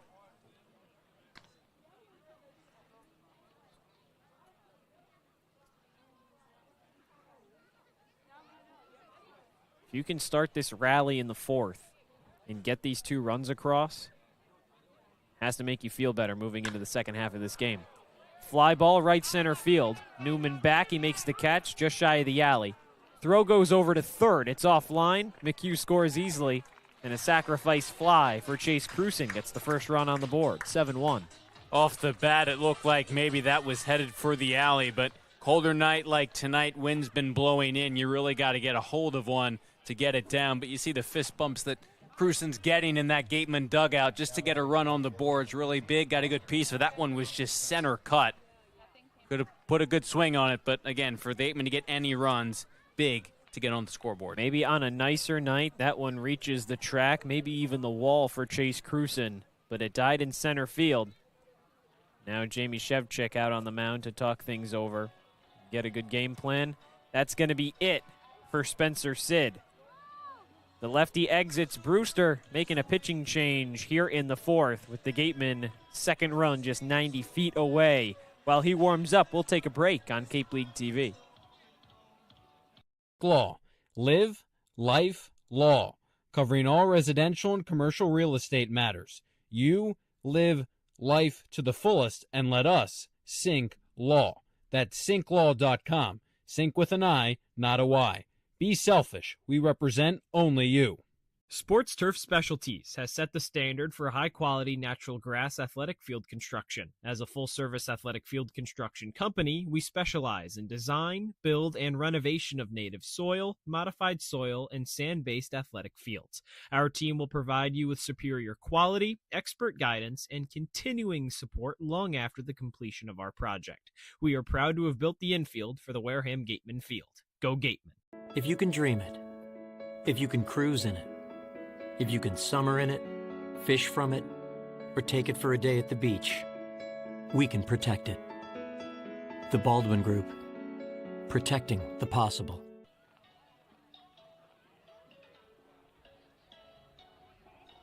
Gatemen threatening here in the fourth. One runner already across. Still a 7-1 Brewster lead with Nate Britton entering in the game after Spencer Sid goes 3 1/3. Out of Wake Forest, Britton has made a living out of the bullpen for the Whitecaps this summer. Has a hold, a save opportunity as well. Did not convert on that, but a 4.61 ERA, 9 games, 13 2/3 innings pitched, 4 walks, 10 strikeouts. So he's been around the plate, gotten hit a little bit hard at times, but for Jamie Shevchik, I think you're still up by 6 runs, but you sort of look at the situation for the game, and you know that the 3 prior games this summer have been really close, and that's what you're hoping to avoid, those high-intensity, close games in the late innings. And so a situation where Sid had to wait a while to come back out on the mound, a leadoff walk, and then 2 hard-hit balls, 1 hit, 1 sac fly. And so I think that's what prompted that pitching change quickly. And so right now you're just trying to limit the damage. Overall this summer, the 2 Gatemen wins coming against the Whitecaps, both by 1 run, 2-1 and 4-3. The loss was 5-2. It was here back on July 8th, only win of the season for Brewster over Wareham. Now Britton trying to clean up the damage. The 4th inning started. Chris McHugh leadoff walk. Colby Turner a double down that right field line. And a sacrifice fly from Chase Cruson into center field. Plated McHugh. Turner stands on third with Foster Apple coming up after a single in the second. He was caught stealing swiftly after. And you'd love another one of those because the Whitecaps would most likely concede an out for a run. And so, listen, you put the ball in play, you probably get another run, but you just have to keep the line churning, being down still by 6 runs. You need base runners. Infield is back for Brewster. First pitch from Britton. This is downstairs.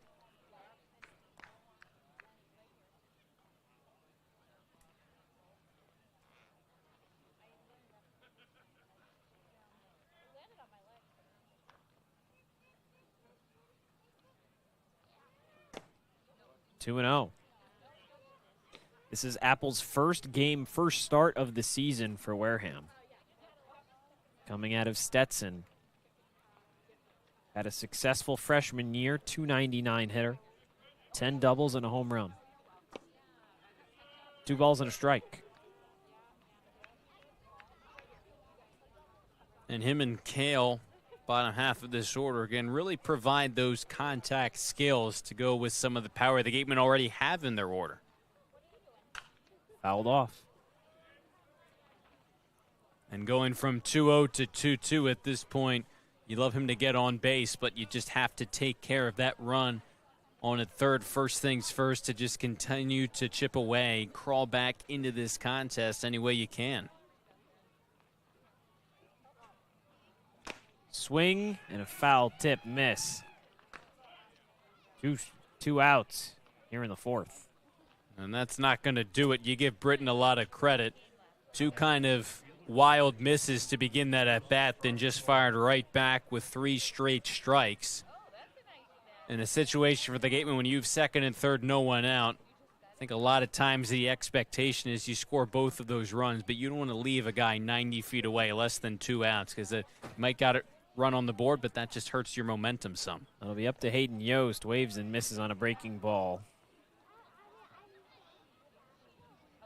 Obviously 7-2 doesn't feel a whole lot better than 7-1, but you get that second run on the board. It shows that when you have runners in scoring position with less than 2 outs, you can capitalize and get them in, not just move them over on the base paths. 0-1 pitch, fouled away. And the Gatemen have had chances tonight. 2-out double by McHugh in the first, single and a walk in the second, nothing in the third, and then obviously here in the fourth. It's just how successful at this point you are in driving in runners in scoring position.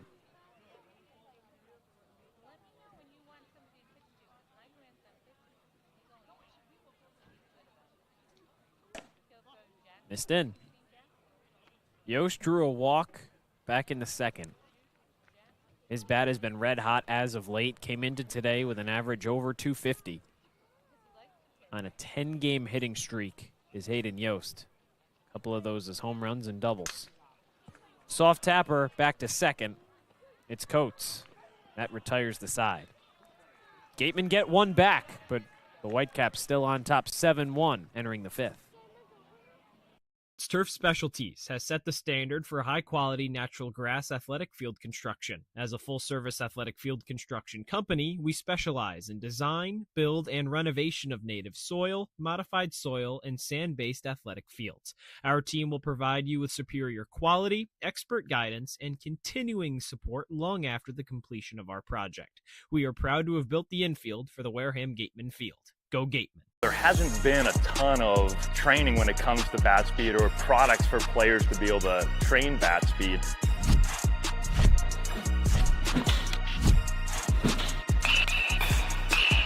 You can improve your bat speed and reach your goals working 10 to 15 minutes a day on this a couple of times a week. That's a no-brainer for every player.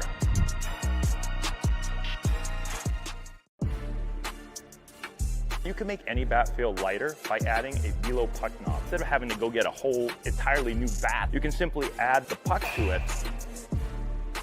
Players can use this with any bat. It's basically going to shift the weight of the bat a little bit more towards the hands. Players are able to hit the ball a lot harder just by simply adding the puck on.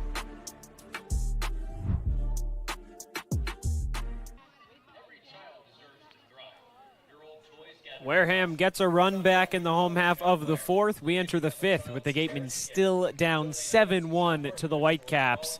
Lazaro Calera exits after an inning and a third, gave up 3 runs in the fourth. And now here comes Eli Jones to try and hold that Whitecap total at 7. Not the spot you want to be in if you're Jones in the Gatemen, but I think it's a relief for both him and the team that you get him into the game in a clean inning to start. He doesn't have to relieve a pitcher with guys on base. 3.38 ERA in 4 games out of the bullpen, just 2 2/3 innings pitched, so limited action. Some appearances have been better than others.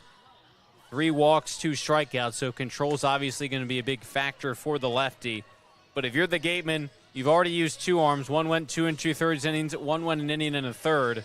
And you just put yourself in a bind because at some point, you're probably going to have to ask a guy to eat up a chunk of innings. Still now in the 5th inning, and it's also a tight spot. If you can manage to come back and make this a game, down by 6, you never know.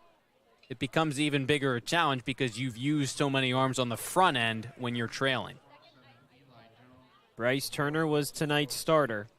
Exited after 2 2/3, 5 hits, 3 runs, all of them earned. Calera came in to get Turner out of a jam with 2 on and 2 outs in the third rather. Got a line out to Colby Turner and then gave up 4 runs, 3 earned of his own an inning later. Here's Eli Jones. First pitch to Colin Priest, misses away.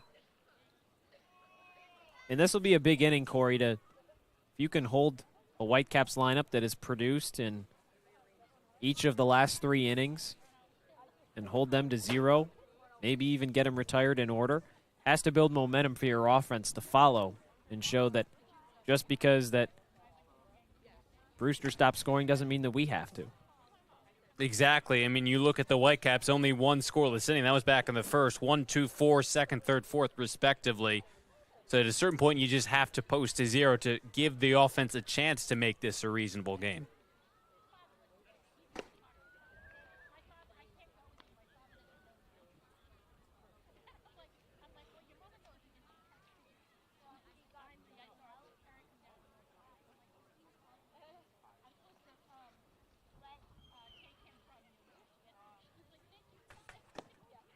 3-1 on Colin Priest. And I said it earlier too, but the Gatemen have showed signs of life offensively in 3 of the 4 innings so far offensively by getting guys on base. At a certain point, you got to feel like they'll start driving in more. 5-pitch walk. And you have to hope so, right, Cory? I mean, a 2-out double in the first. You had a runner on and Foster Apple in the second. He was picked off, and then Hayden Yost walks. You just can't get a run across in either of those first 2 innings, down in order in the third, and then started off with a walk and a double. Had 2 on, nobody out. But even in a spot like that, Cory, 2 on, nobody out, you only get 1 run across. It certainly is one of the better case scenarios for Brewster than it is for the Gatemen in that situation. It is, and then you kind of look at this through a macro lens. It's just been the past week or so, your offense at times has been great, like against Chatham a couple nights ago. And it is a better performance, I think, especially second half of the game last night when you couldn't get anyone on base, seemingly. But, again, you mentioned it sort of is a win for the Brewster Whitecaps because if you bend, don't break the rest of the way with a 6-run lead, that'll probably hold up. So if you limit the Gatemen to just 1-run innings, you're in a pretty good spot. 1-2. Jacob Jarrell struck out swinging in the second. He walked in the fourth. Came around to score later on.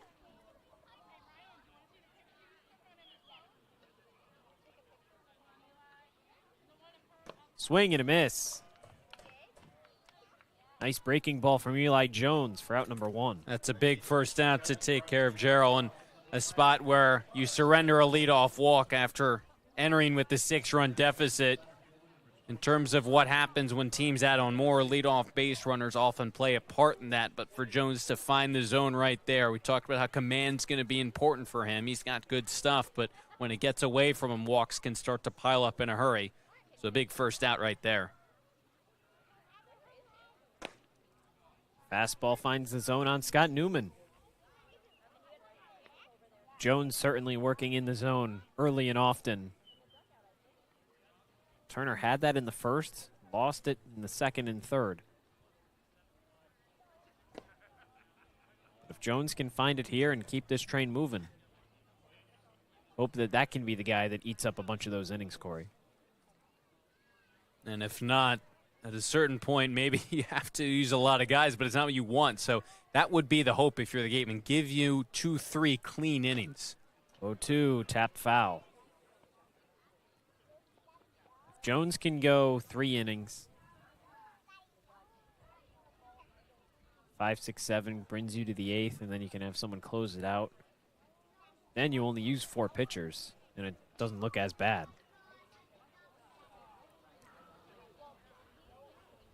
Don't want to get upwards of that number.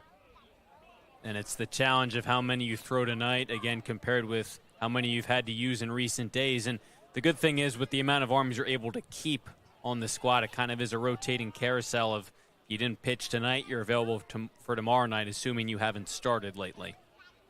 1-2 fouled back. Newman stays alive. And that's really been what Ryan Smythe and Eric Luxus have preached. You pitch on Monday, you're not going to see the field on Tuesday. You'll be able to go on Wednesday, but unlikely unless we're in a jam that we'll have to go to you.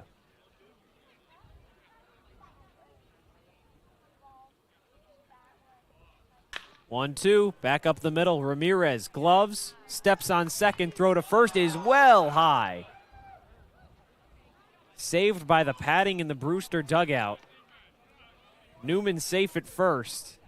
What could have been disastrous for the Gatemen just turns into a fielder's choice with an error from Chris Ramirez. This would have been tough to turn to. The range by Ramirez at his speed's really impressive. He shades really all the way up the middle. And it seemed like on the back end, Newman might have been safe anyways. I know Ramirez really wanted to take it himself to eliminate just flipping it to a guy who's a foot away from you in Kale, but that might have been the smarter decision. In the end, it doesn't come back to bite you. It's basically the equivalent of Newman beating it out. Magpok fouls one off, first time batting from the right side tonight. And if that gets into the dugout, Newman advances to second. Then you have a guy in scoring position for the leadoff hitter in Maggelet.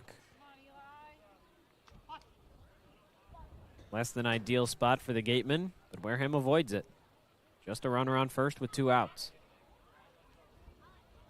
Check over. Gets into right field. Newman's not stopping at second. He's on his way to third. Brewster advances 2 bases, and Maggelet doesn't even have to move the bat. You know, Josh, that is brutal. That will just go down as only the second error tonight. But the way the defense is kind of played, it feels somewhat like that one Falmouth game, that brutal loss, when Ryan Smythe said after the game, we're trying way too hard to make the exceptional play. We just need to make the routine play. There's been a bobble in right by Crewson. Turner threw the ball in the outfield. Ramirez almost just threw it in the dugout. Jones just threw it all the way down the right field line. Just a lot of sloppy play at this point. Now that 8th run just 90 feet away, gets by Rogers, but that backstop caromed it back to the backstop, back to the catcher rather. No advance from Newman at third.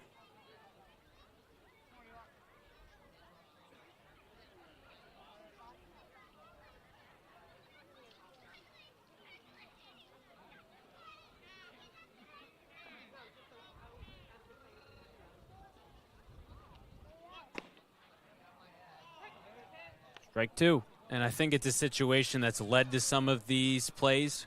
When you come off a huge loss last night, you're already down here tonight. You're just trying to get as many extra outs as you can. But if the play's not there, just put the ball in your back pocket.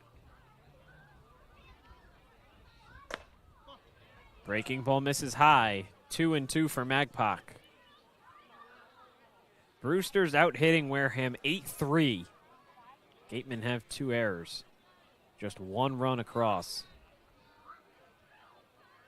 Tough night offensively and on the mound for the Gatemen. 2-2. This is high. Maggelet works it back full.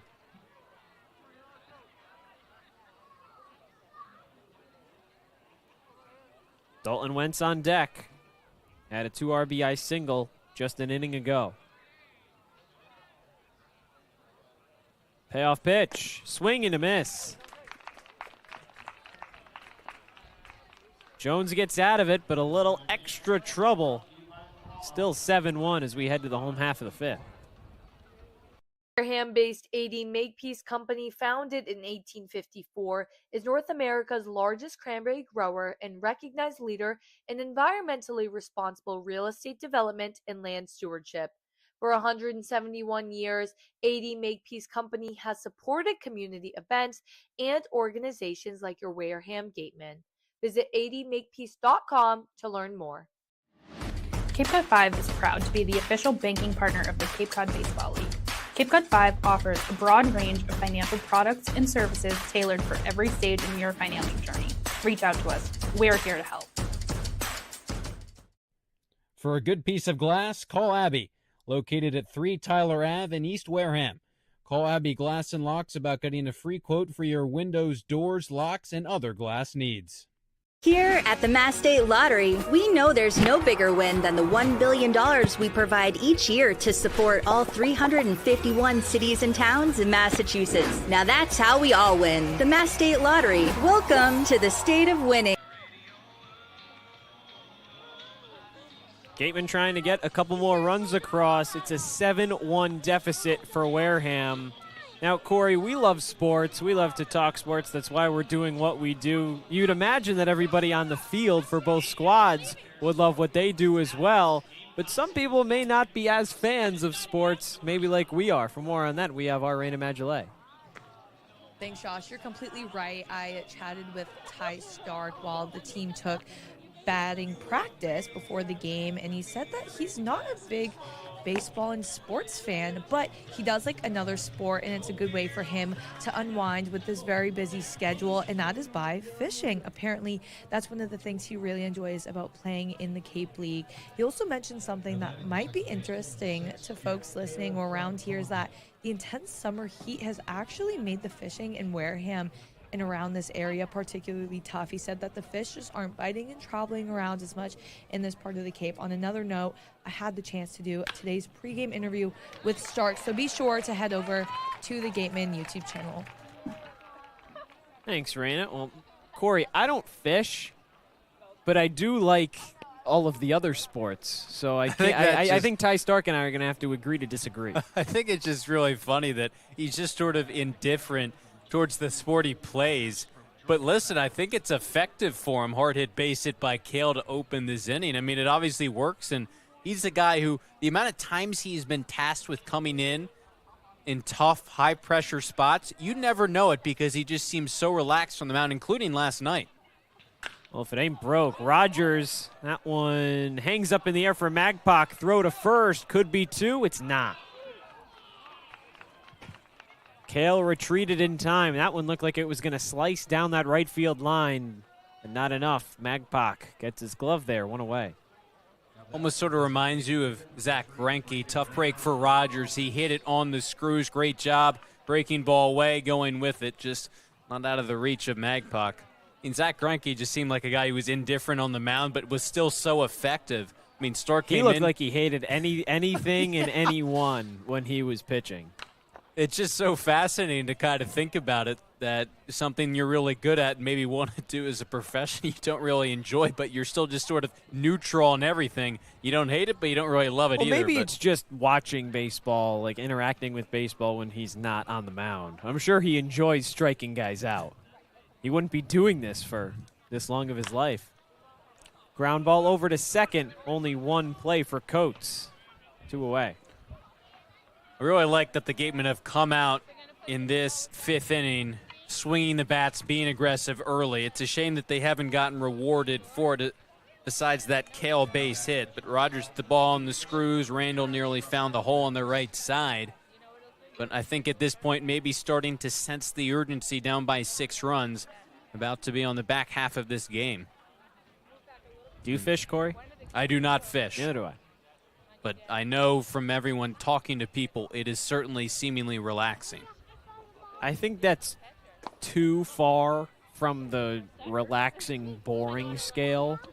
I think it would have to drift on the boring side for me. I know that's how a lot of people feel about baseball, but I think that you still have things moving, right? I mean, you got a pitch coming every 15 seconds. 1-1. And it seems to relax Ty Stark, I already mentioned, but last night, bases loaded, no one out, gets out of the jam without surrendering any more runs. So I think at that point, just anything I guess he's able to do to just sort of slow the movement and make everything move slower and more simpler on the mound. Again, if it ain't broke. 1-2 for Ramirez. Kale on second in scoring position. Gatemen just trying to chip away at the deficit. Brewster, a run in the second. 2 more in the third, 4 in the fourth.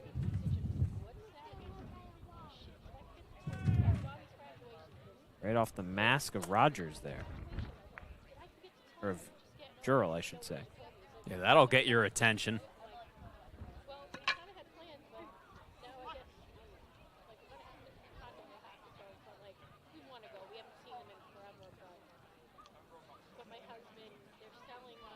One, 2 to Ramirez is taken downstairs. This has been another inning where the Gatemen have gotten runners on. Second inning, they've gotten leadoff runners on. Can they come away with more than just a run between these past 2 innings? If they can't, you just keep chalking up wins for the Whitecaps. Swing and a miss. Another runner in scoring position left stranded heading into the 6th. It's Brewster 7, Wareham 1. Cory Miller takes the rest of the way on Cape League TV. Here at the Mass State Lottery, we're known for our monster wins. But there's no bigger win than the $1 billion we provide each year to support all 351 cities and towns in Massachusetts. In our game, we know that supporting local businesses and helping communities is how we all win. Because at the lottery, we're all playing for the home team.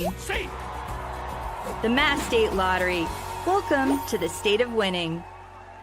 A+ repairs smartphones, tablets, game consoles, and computers. Get it done right the first time. Cape Cod Central Railroad is proud to sponsor the Wareham Gatemen for the second year in a row. Experience the scenic beauty of Cape Cod like never before. Journey through picturesque marshes, cranberry bogs, and dunes on our historic rail line. Whether you're savoring a 5-course gourmet dinner, enjoying a Sunday brunch with a live jazz band, or bringing the family on a narrated excursion, there's a ride for everyone. Departing from Hyannis and Buzzards Bay, visit capetrain.com to book your ride today. Things have not been going the Gatemen's way tonight. They're behind big as we begin the top of the sixth. 7-1 is the Whitecaps lead, trying to even this season series. Back on Cape League TV with Josh Richardson, I'm Cory Miller. It's 2-3-4 for Brewster. Eli Jones held them scoreless in the top half of the fifth, despite a runner on at third. But this Gatemen offense, despite getting runners on, has just not brought them home tonight. That's been the key in so many of these innings so far. Chris McHugh, 2-out, double left stranded. Go back into the fourth, had runners on second and third, nobody out. You get one run across, not the other. Then you have a guy in scoring position right there in Kale, and you can't bring him home. That's going to be the key difference in this game for the Gatemen. That's why Brewster has been so successful today, is because of how they've done with runners in scoring position. So now the task continues to get more challenging for the Gatemen if the offense can't come back into this game. Jones pitching to Wentz, and he misses inside for ball one. Wentz 1 for 2, 2 strikeouts, first 2 at-bats, followed by 2 RBI single in the fourth. See how many innings Jones can eat out of the pen. His second on the way as he misses again inside. You know, obviously, you allow 7 runs. It's not a good look. Pitching struggled tonight, as has the defense for the Gatemen. But since that third inning last night, after it was wrapped up, they've scored just 1 run. None last night, 1 tonight. As that one is grounded right back up the middle and through for a leadoff base hit for Dalton Wentz. And I said it earlier, but the Gatemen are still going to finish this season atop the league in a number of offensive categories, the way they've played so well throughout the summer offensively. That's not going to change. They've already kind of cemented their spot as the runs leader this summer, the homers leader, RBI leader, likely OPS leader, but it starts to raise some eyebrows and some questions when the last 7 days they're now last in the league in average, last in OPS, and it's been a struggle again tonight to drive runs in. Lefty hitting Lawson takes a ball. And that's been one of the things that the Gatemen have been so good at, Cory, was getting those runs in. The team has scored the most runs across all of Cape Cod through 35 games. Even in the losses, they tend to be high scoring. Over this last week, just hasn't been the case. 1-1 now on Lawson. And it had just been such a tried and true formula with the lineup. And yes, the pitching is buckled tonight, but over the last 7 days, the pitching staff as a rotation has really been the best across the league. The 1-1 pitch home, breaking ball that misses outside. Yes, there were these key departures, but the Gatemen had weathered the storm. McDonald, McHugh, Randall, so many consistent names. In just the past few games, they've seemingly found a cold spell. It happens to everyone, but not the stretch you want to get cold offensively heading into the playoffs. And you could only hope at this point that maybe a game like this, obviously still early on, certainly opportunities for Wareham to come back, but could definitely be treated as maybe a wake-up call similar to what Falmouth was at the beginning of July. Lawson thought he had ball 4. Instead, breaking ball's called a strike. Full count now on the Whitecaps first baseman. And that was a game, Cory. We've talked about it a little bit. 7 errors. You lose 11-4. Just felt like nothing could go right for the Gatemen. After that, put up 16 runs over Katuitt. That winning stretch starts. It's what you have to hope for in this spot now. And certainly it felt like, again, game not over, but a situation where with a comeback win tonight of some sorts, you could erase the loss last night, which was tough for the Gatemen because they could have wrapped up maybe that division race, be in a really good spot. Payoff pitch again, bounce foul. But you lose a tight game. The 8th inning, the Braves really pull away, but still it could be a lot worse because you entered this contest atop the division. The Braves up by a run over Hyannis. Bottom of the 6th right now between those division rivals. Gatemen hoping for some help for Hyannis tonight. Another foul ball off the bat of Lawson. Continues to fight up at the plate.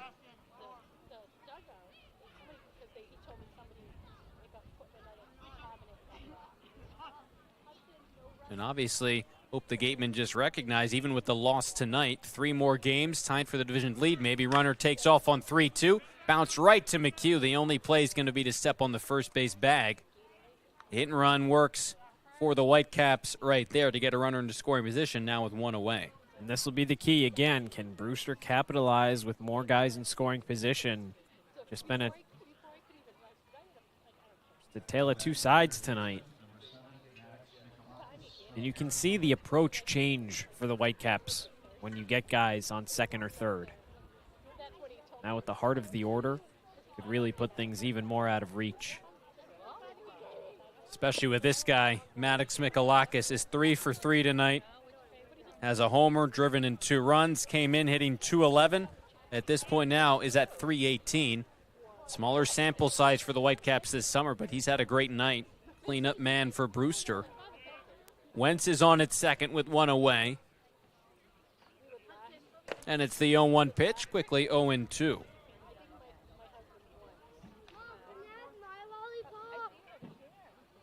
The Gatemen hoping to secure a division title, even with a loss again tonight.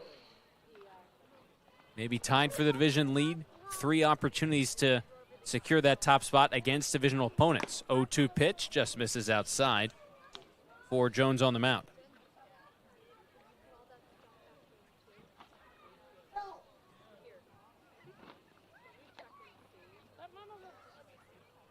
Jones looking to post another 0. This team down by 6 runs. Is 1-2 to Mikalakis. Breaking ball, flied into right. Richardson started back, jogs in. Wind has this one, and Chase settles under it for out number 2. The wind has died down a little, and obviously for some of those fly balls into center field already coming down at an angle, it shouldn't be as much of an issue. More on those infield pop-ups. Richardson, nice job to get under it, read that ball well off the bat. And you got 2 away. Get a look at the flag blowing here at Spillane Field.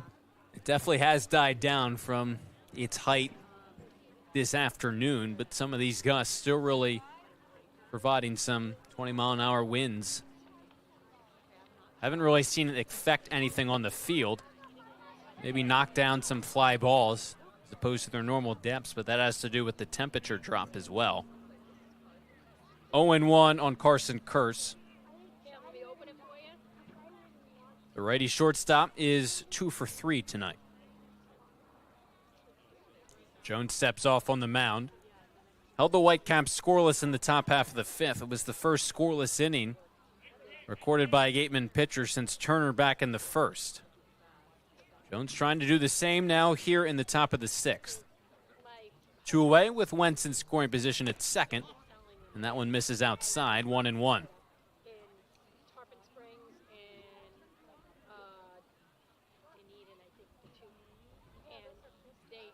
Some loosening out in the Wareham bullpen. No one currently throwing at this point, with Jones having gotten 2 outs in the 6th. 2 following that leadoff single.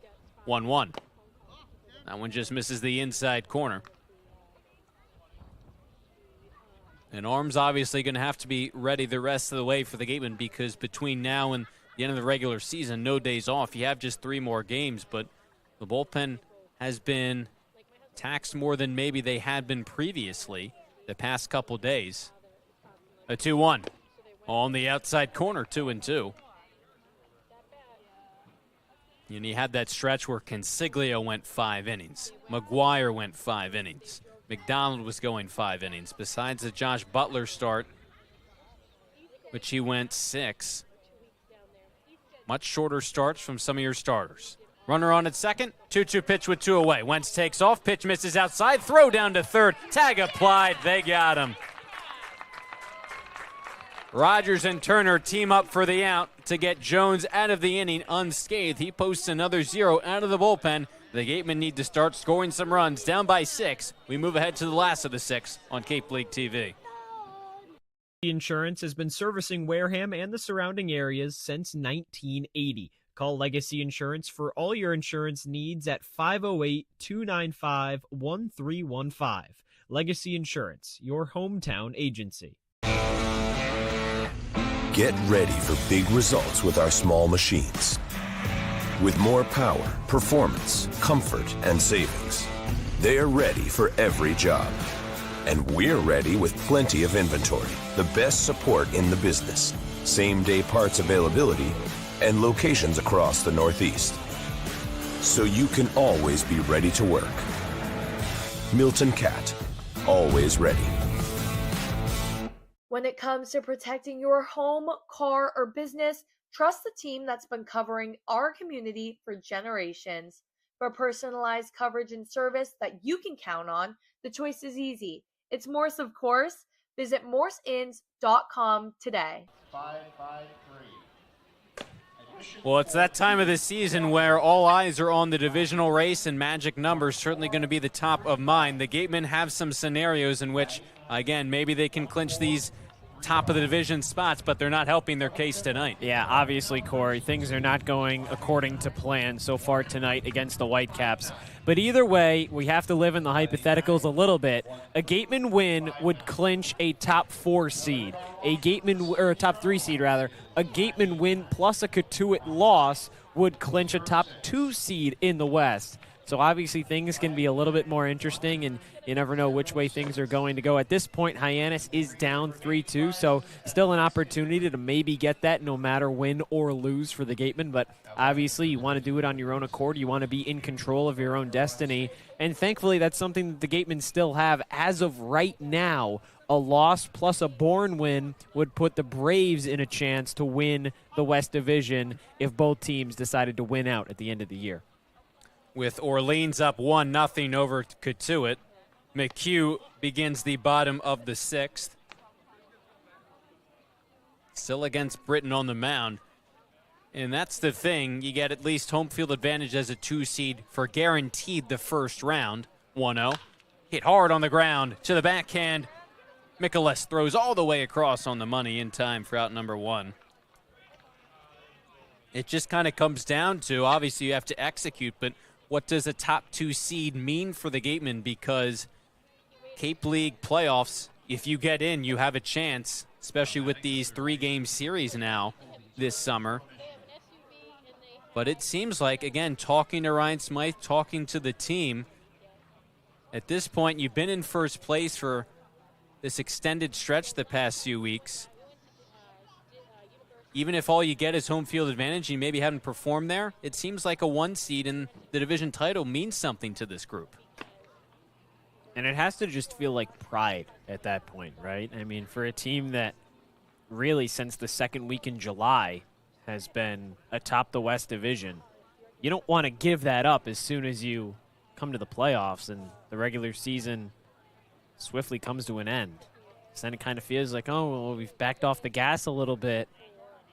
Slowing down as a team. You don't want to feel that internally. And that's something that baseball is. There's so much mental that goes on in this sport. Confidence is just as important as how you play on the field. And how they finished the regular season would go a long way into that confidence. It's 2-1 on Turner. Doubled last time up in the 4th.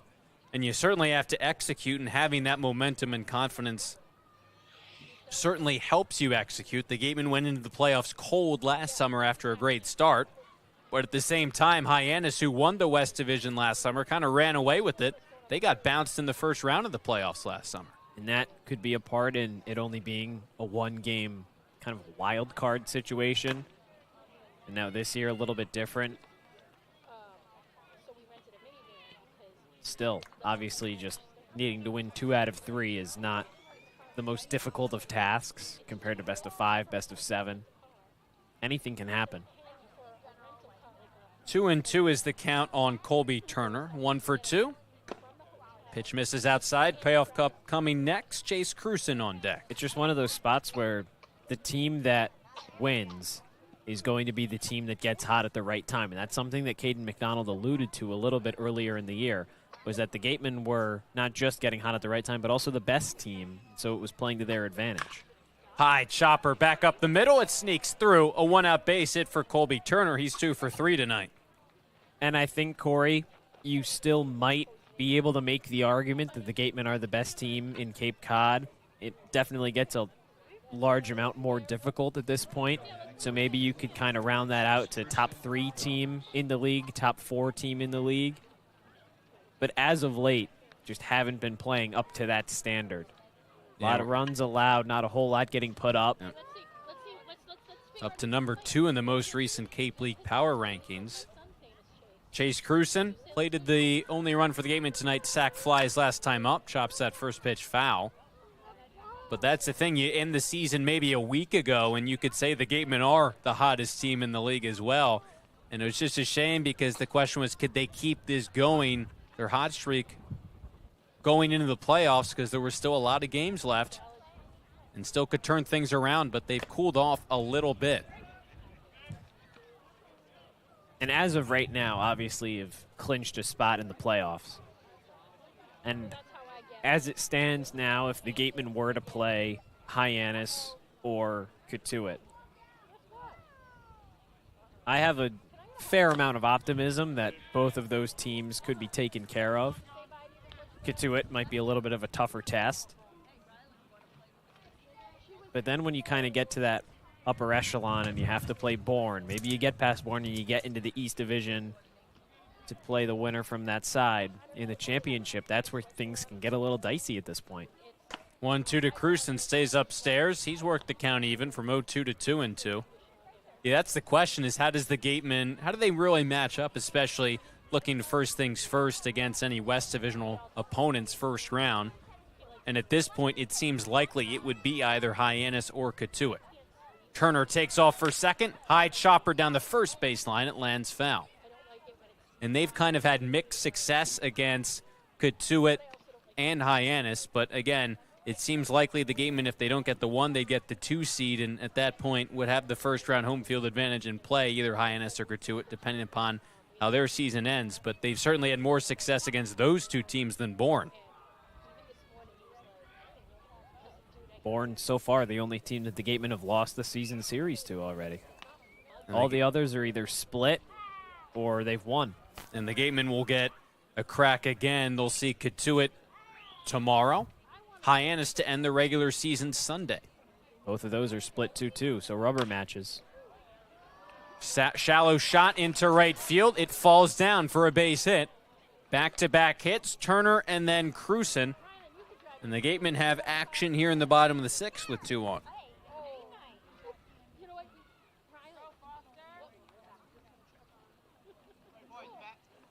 Cruson didn't get a lot of this one, but just enough.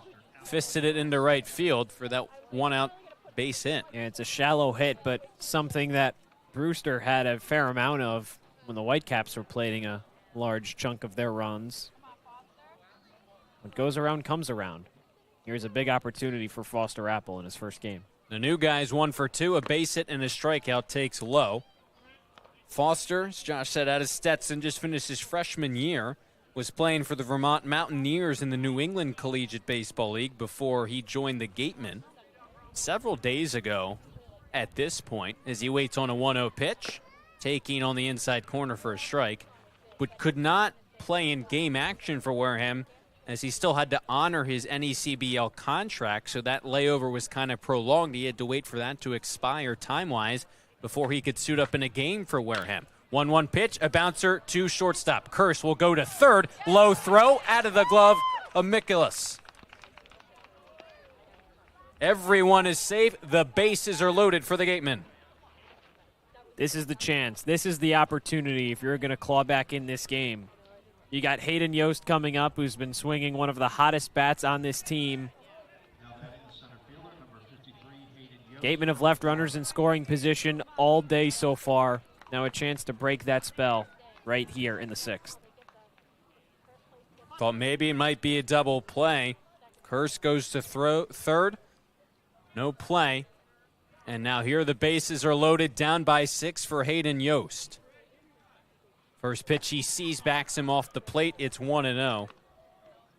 Ruled a single for Foster Apple, so he has 2 hits tonight in his Gatemen debut to load the bases for a guy in Yost who has just been consistently swinging a hotter and hotter bat in the Gatemen lineup.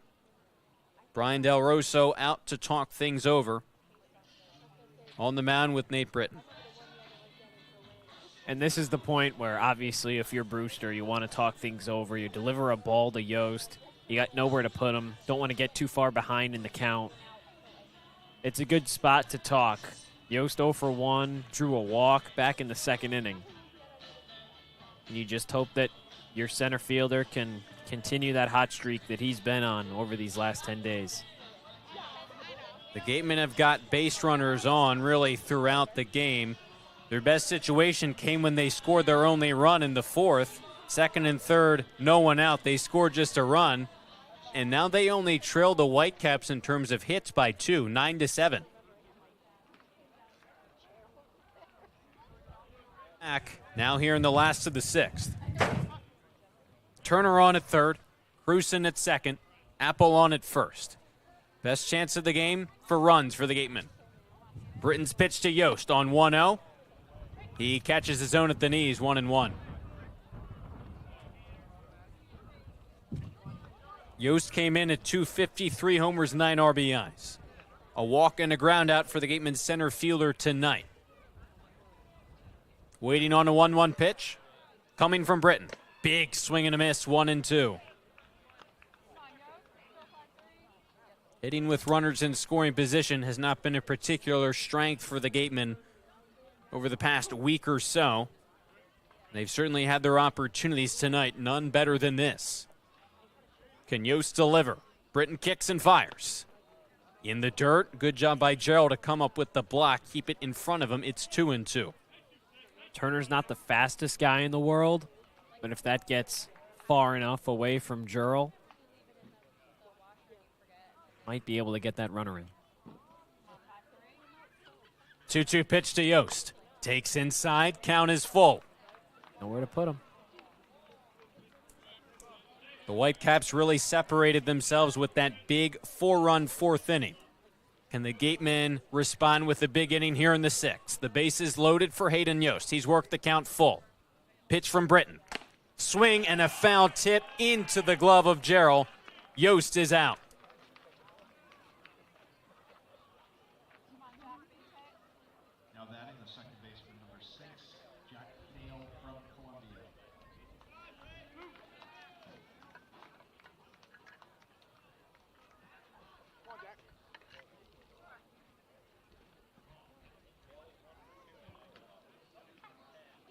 In the Gatemen. First pitch he sees, catches the inside corner, strike 1. Foster Apple in his Gatemen debut, 2 hits. Can some of the new guys come through for Wareham to get them back into this game? Kale waiting on the 0-1 pitch, taking high and outside. In the All-Ivy first team selection at Columbia. Helping his squad get through the Ivy League tournament. And a really successful season for Columbia. 1-1 pitch to him. Way inside, 2-1. Kale has talked about how he really profiles as a contact hitter. Puts the ball in play. Plays solid defense, can play a couple different positions. 2-1 pitch to him. Swatted into left center field. Outfielders on the move. Wentz tracking this one. He's there in time for out number 3. The Gatemen leave them loaded. Bases loaded. Only 1 out. Wareham gets nothing. They still trail by 6. We move ahead to the top of the 7th on Cape League TV. If you need to dig, lift, move, grade, clear, or cut, pump, weld, clean, light, and just about anything else, Dial up the rental source for the newest and the most reliable equipment in New England. Staffed with equipment and construction experts. Milton Rents, your local source. As the sponsor of tonight's game, PCT Federal Credit Union is proud to root for the home team. We're thrilled to offer great rates on auto loans, home equity lines of credit, and so much more. Visit us on Cranberry Highway in West Wareham. Reed Custom Soils, a subsidiary of the AD Makepeace Company, is New England's most experienced precision soil blender. Reed is the leading provider of the lightweight planting soil for green roof installations, stabilized stone dust for nature paths and pedestrian walkways, bioretention rain garden soils, and specialized soils for athletic fields, including your newly renovated Spillane Field. To learn more, visit reedcustomsoils.com. Shameless Plug Electric, hitting home runs on every job. Wareham's top choice for electrical work. Call Shameless Plug Electric.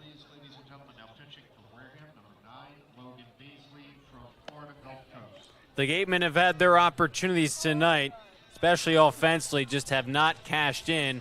That's added up to a 6-run deficit. Playing here in the top of the 7th, Griffin O'Connor gets the call out of the bullpen. Out of Georgetown, this will be a 6-game all out of the pen, 9 innings, 8 earned runs. A guy who's really appeared in some of these mop-up roles, if you will. He finished off the Chatham win for the Gatemen, pitched the last 2 innings, so he's really appeared, it seems like, a lot with this team up by a lot of runs or down by a lot of runs. Yeah, you think about the games that he's came in. Falmouth at that point, it was 11-4, well out of reach. And played against Falmouth again a week later when the Gatemen were up a big. Then even more recently, Wareham on top of Chatham, closed out that game. At this point, just hoping that he can eat a few innings and you can get out of this game and keep it somewhat respectable, but just kind of carry you through to the end so you don't have to burn one of your more important, I guess, for lack of a better term, arms. And he has that ability to go multiple innings. He started 4 games for Wareham last summer. Carson Kearse will lead off the 7th. 2 hits for him tonight. He was up at the plate when Wentz was caught stealing to end the top of the 6th. Righty on righty matchup. O'Connor's first pitch, called strike. Seemed like the Gatemen were maybe starting to grab some momentum. The play at third, the caught stealing, and then you load the bases all with 1 out. Things were set up for Hayden Yost and then Jack Hale to, at the very least, make this a game. Bases loaded, 1 out, and the Gatemen get none. Still only trail at this point Brewster in hits after last inning by 2, but in runs by 6. 1-1 on Kearse. Vance Shane is into the game at shortstop. Chris Ramirez is out. 2-1 in the dirt. Called strike.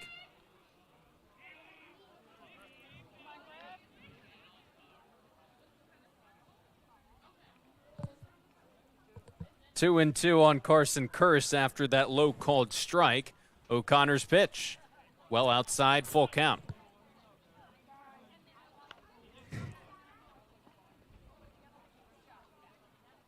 Again, if you're O'Connor here, you just kind of got to know. Just got to eat these last 3 innings. Get you through to the end. Pitch just misses inside. It's a leadoff walk for Kearse. And again, the Gatemen come through in the bottom half of the 6th. This is a different kind of situation. Maybe it's 7-3, even if you get 2 runs across, yeah. A single at that point with 2 outs, runners going on the crack of the bat, you hit anything into the outfield, that should score 2 runs. And given the recent trends for the Gatemen offensively, that's not a situation that they wanted to come up empty in. We mentioned how they've hit the past week. It's been among the worst in the league offensively. Coates is 0 for 3 tonight. Some lineouts for the second baseman. And now it becomes the question of how much does Ryan Smythe want to shake up this lineup. We've seen him throw out a couple of different combinations over the course of the past few days. That one is lined into right field. Cruzen coming on. It hangs up for him. makes the catch for out number 1 in the 7th. But besides that 9-0 win over Chatham, it's been a struggle lately offensively for Wareham, especially last weekend. And, you know, you look at the Gatemen roster in terms of who they have right now. It's obviously a lot of these guys who have been long haulers over the course of the regular season.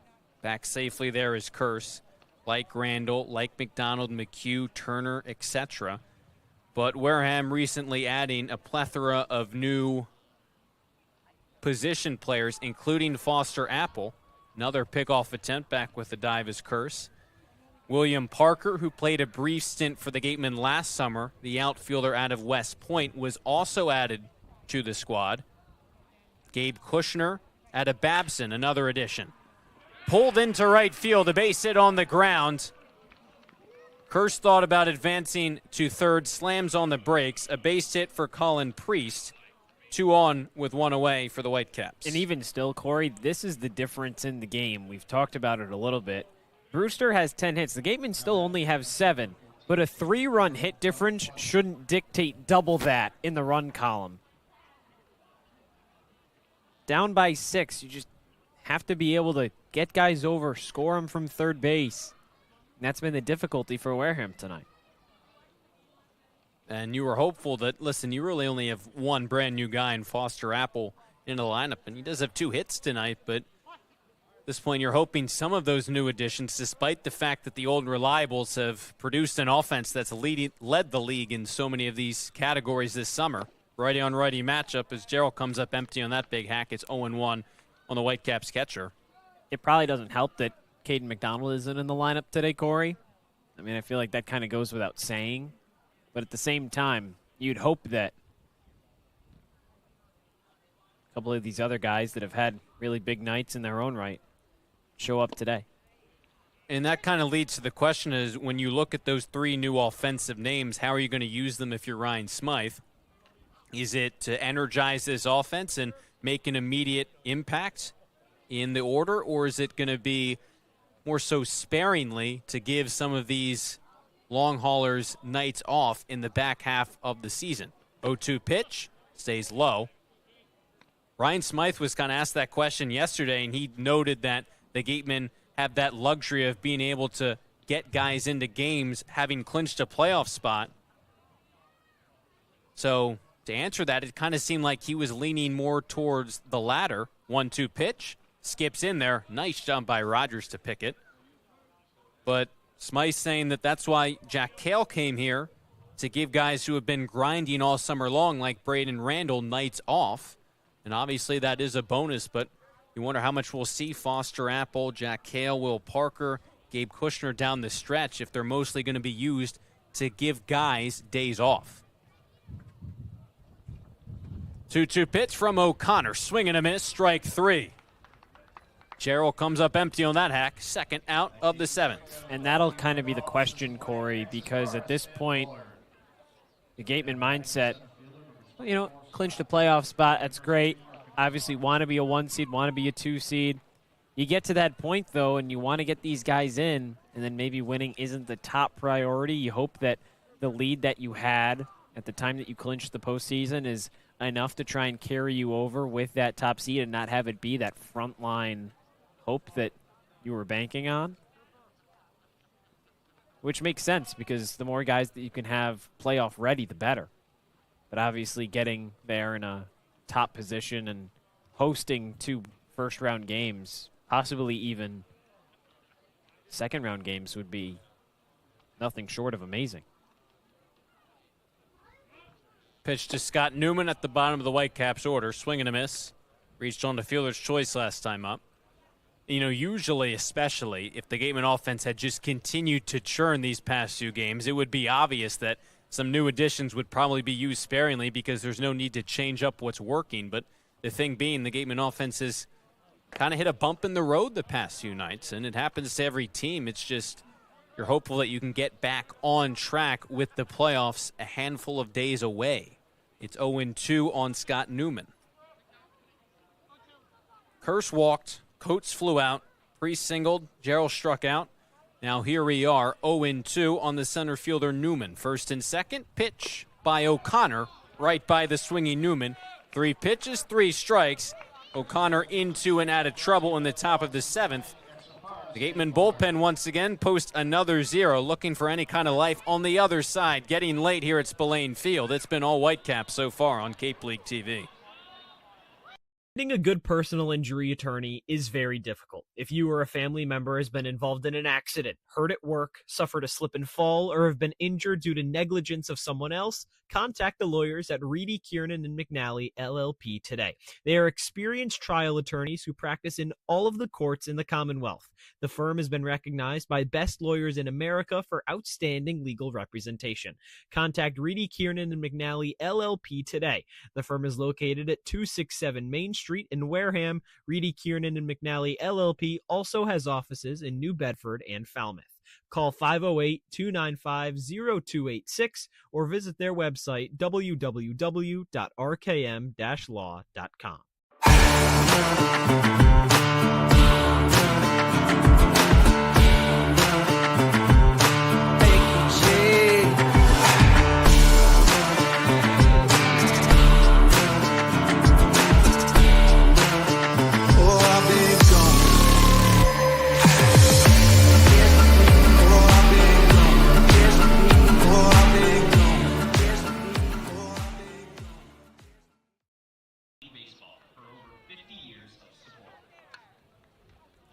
Gatemen looking for some offense.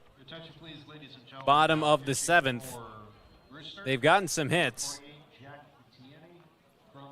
7 compared with the 10 from the Whitecaps, but find themselves down by 6, in large part because the Gatemen have not cashed in the situations they had offensively. Last inning, bases loaded. Only 1 out. Wareham comes away with a goose egg.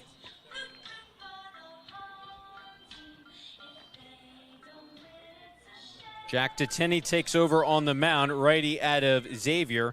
This will be his 3rd game this summer for Brewster. He deals with Rogers to lead off the last of the 7th.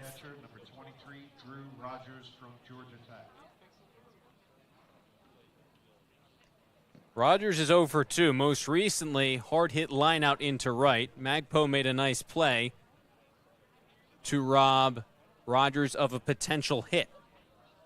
Bottom of the 7th, 6-run game.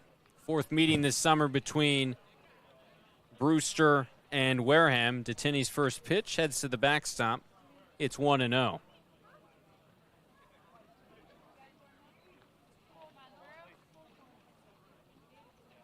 Will Parker has grabbed a bat into the on-deck circle for the Gatemen. The 1-0 pitch to Rogers is chopped foul. So it seems as though Will Parker will hit for the DH Braden Randall.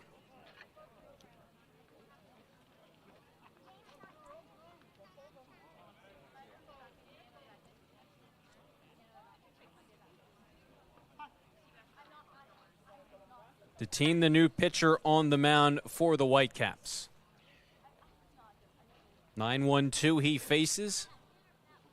1-1 to Rogers. Lays off and takes a breaking ball in the outside corner for a called strike, 2. At this point, if you're the Gatemen, you got 9 more outs to try and get this game closer. It's only 6 runs. Wareham has done 7 in an inning before, so it's not impossible. Swing and a miss from Rogers. Down swinging to begin the last of the 7th. Every out makes it a little bit harder. Detini at Xavier this past spring, 17 appearances, 1 start, allowed 28 earned runs in 17 innings pitched, a 14.82 ERA. So now Braden Randall exits, and that brings up Will Parker. Out of West Point, a guy who played for the Gatemen last summer.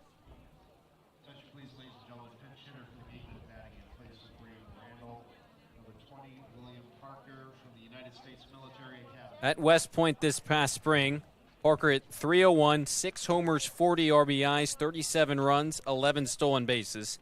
His career at West Point, he's a 307 hitter, 20 homers, 109 RBIs. He's slugging over 500. Well, we talked about trying to get some guys into games and trying to find some of the new players at bats. Here's a chance for one of them now. Played for the Gatemen last summer. First pitch from Deteen. Misses the zone 1-0. Just 4 games for Wareham last summer, but a strong showing. Was 3 for 9 with a homer and 2 RBIs. An outfielder at West Point waits on the 1-0. Takes outside 2-0, but hitting for the DH, Randall will just slot into that spot. And with Van Shane replacing Chris Ramirez defensively in the top of the inning, he'll bat next. 2-0. Way upstairs, quickly 3-0.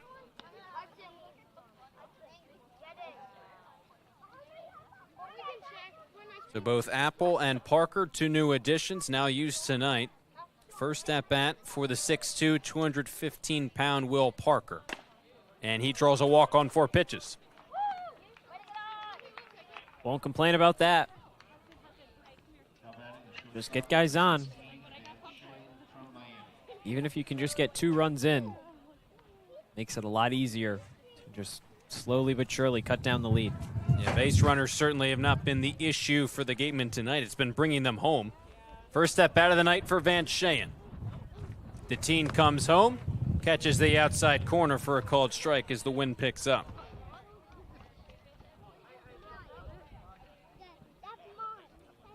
Shane had really been playing consistently for the Gatemen, kind of sliding in bottom part of the lineup. 0-1 pitch to him, high chopper foul. Had been getting consistent starts at third base with Ramirez playing so well offensively, defensively at short. But the average is down to just 162, and with the addition of Jack Cale trying to give him some at-bats, Shane has not appeared as regularly the past couple nights. Parker is on at first. 0-2 to Shane. Lays off as that one just misses dotting the outside corner.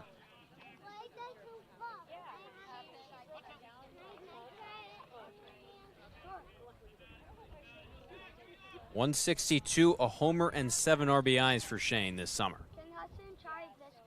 Waiting on a 1-2 pitch out in front of it. Stays 1-2. Shane really has not appeared at shortstop a lot lately with Ramirez anchoring that position down. But Chris exits. And now Shane back to that shortstop spot for the remainder, it seems, of the game tonight. It's Chris McHugh on deck. Deteen on the mound. The walk to Parker on at first. Another pitch to Shane. That can't grab the outside corner.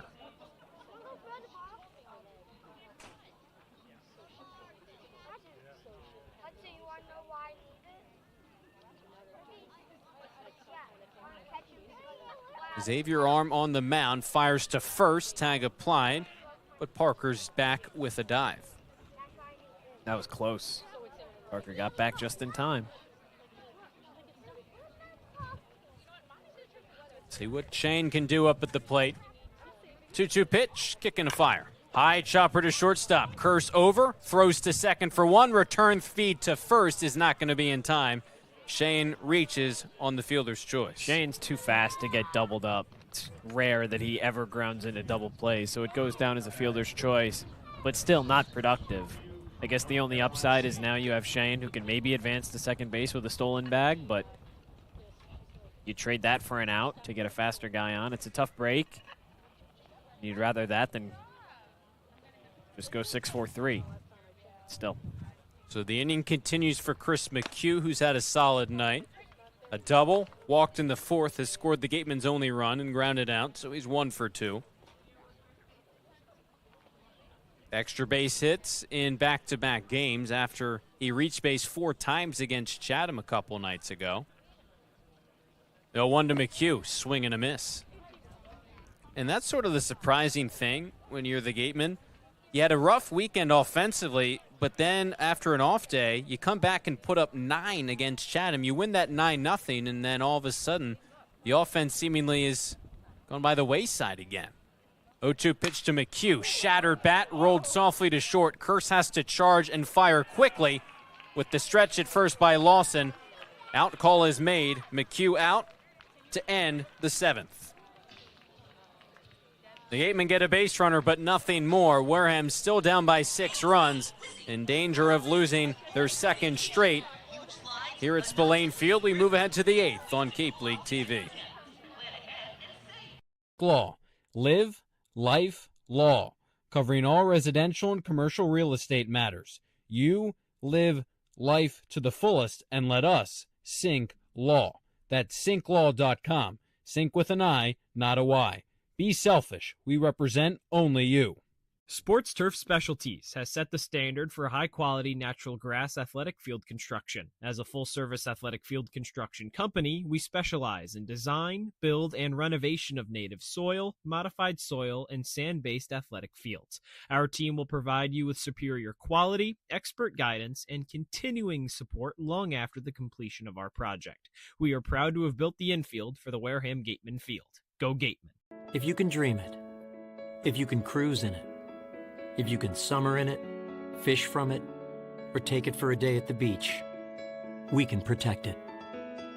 The Baldwin Group, protecting the possible.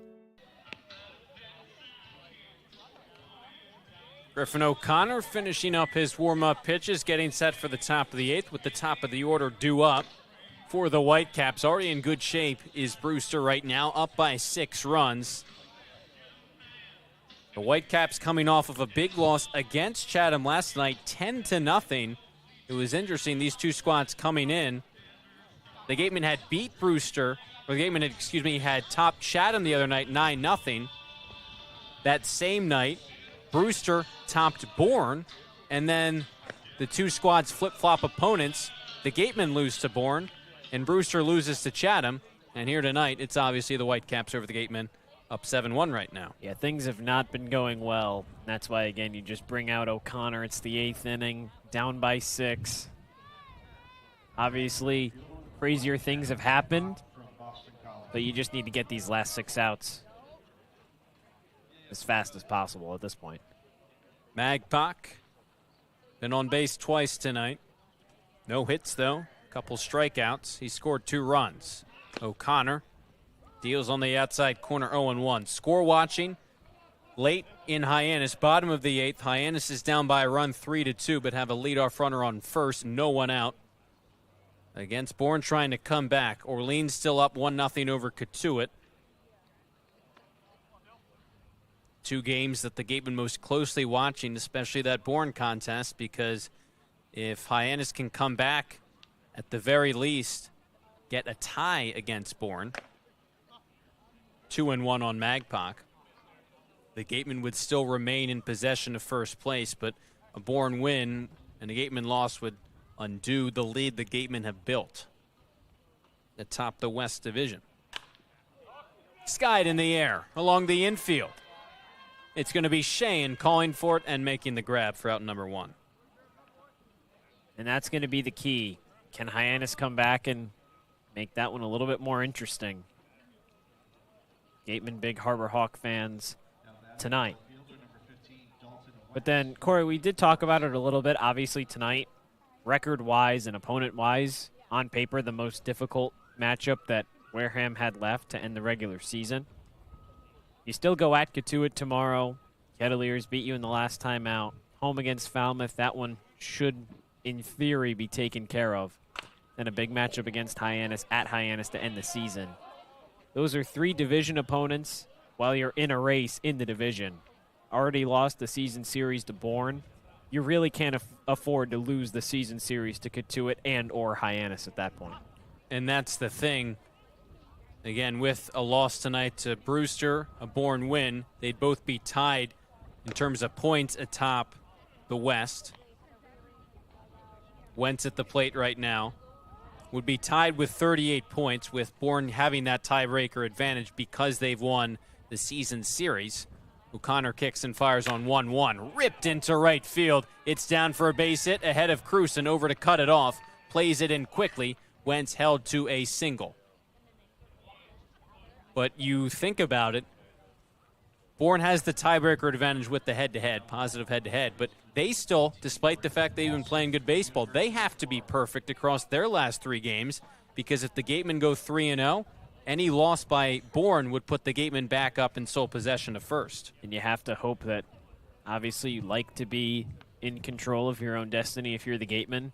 But on the flip side, to be that team that's kind of lurking and you have the chance to chase someone else down, it kind of puts all the pressure off of you and kind of gives you nothing to lose at that point. Bourne, in that situation, going to have to play with the whole season and 1 seed on its shoulders. Brendan Lawson takes that one in the dirt, 1-1 on the Whitecaps first baseman. 2 hits tonight and 4 trips to the plate, this being his 5th. Up to 352 OPS, just under 1,000 for Lawson this summer. After a loss last night, there's obviously some to choose from over the course of a long regular season. That one fouled off of the leg of Lawson, wincing in pain as he gets up.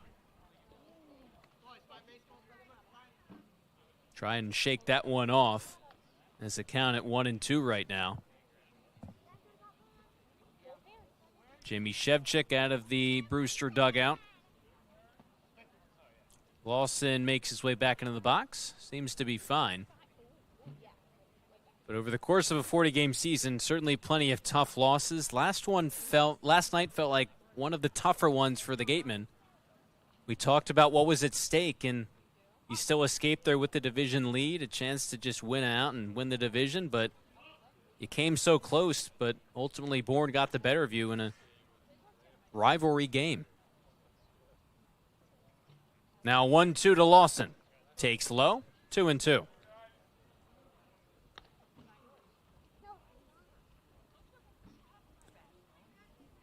And at the same time this summer, it feels like every time the Gatemen have gotten punchy or in a game or they've responded. Yeah, whether that's every time within that same game or the next night. That one bounced. Another nice block by Rogers behind the plate.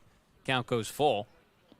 You think about it, the team goes 1-2 over the course of the weekend, all against divisional opponents, struggle to score runs. Well, after an off night, what do? They score 9 against Chatham on Tuesday. 9-0. And so you thought in what was really just a complete win. Sure, Chatham is bottom of the East, but a win's a win against anyone up here. Payoff pitch, runner takes off as that one is smoked deep to right field, hanging up for Cruson, jogging back, making the catch.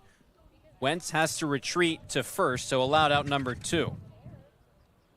And you thought maybe the way the Gatemen have responded this season after losing 5 straight to open July, that's where they just started to get hot and move ahead to the top spot in the division. You thought maybe tonight could be an opportunity for that response after a gut-punching loss last night. Come right back and maintain your top spot in the division with a win over Brewster, but it's not looking great right now. Josh, the Harbor Hawks have tied the game at 3. The go-ahead run is on good. third with 1 away. So that is just beautiful news.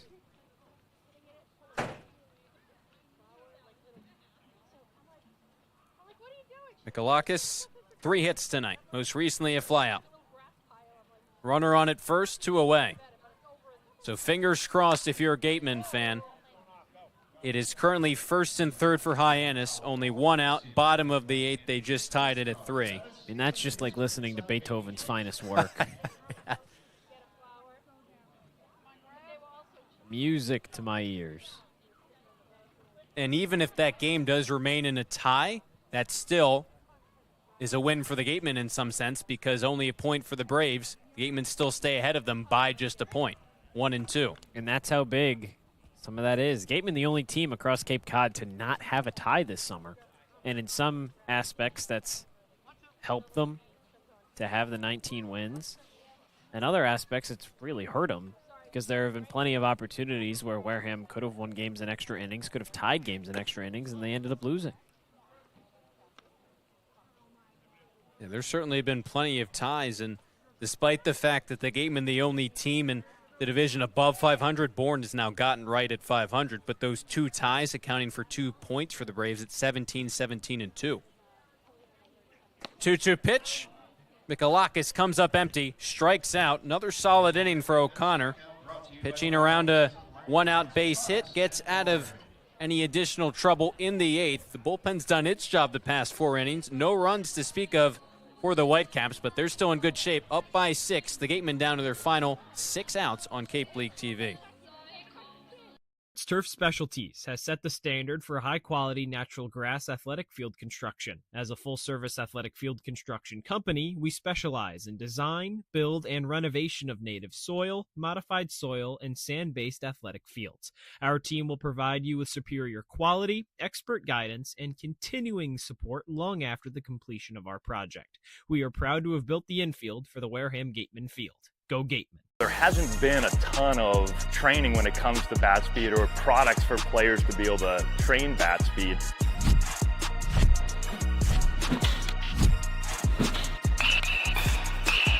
You can improve your bat speed and reach your goals working 10 to 15 minutes a day on this a couple of times a week. That's a no-brainer for every player.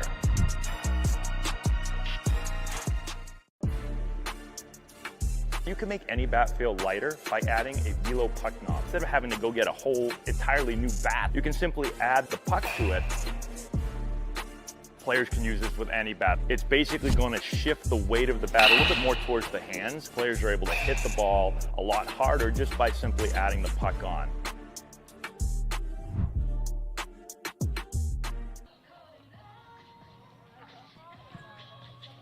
Final 6 outs left for the Gatemen.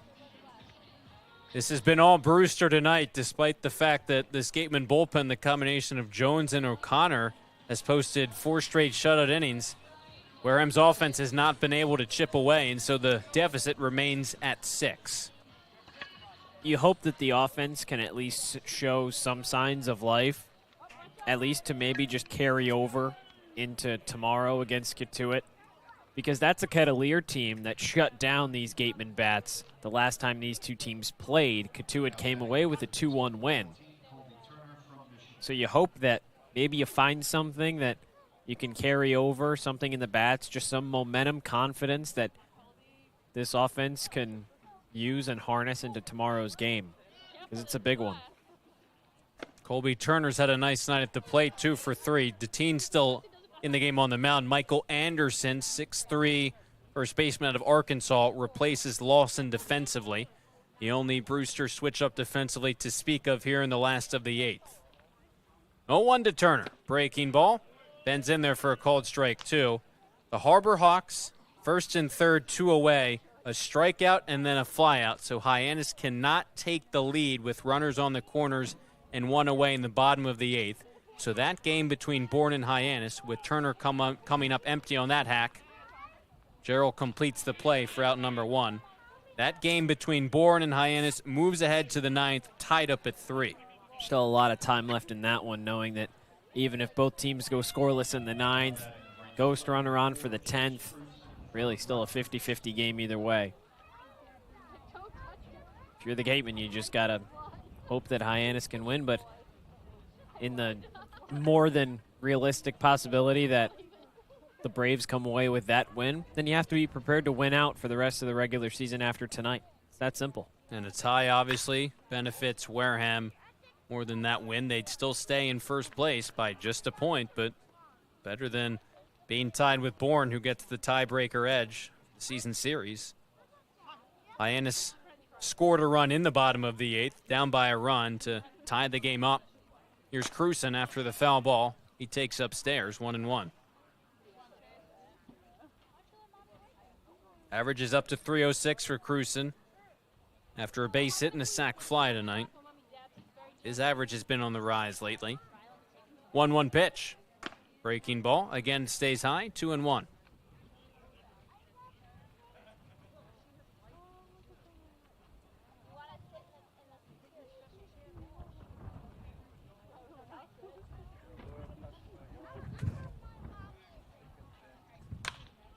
Mile high pop up, left side of the infield.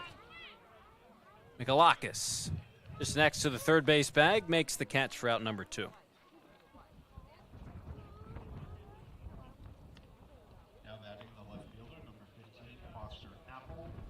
Foster Apple in his Gatemen debut, 2 for 3 tonight, and his 4th trip up to the plate right now.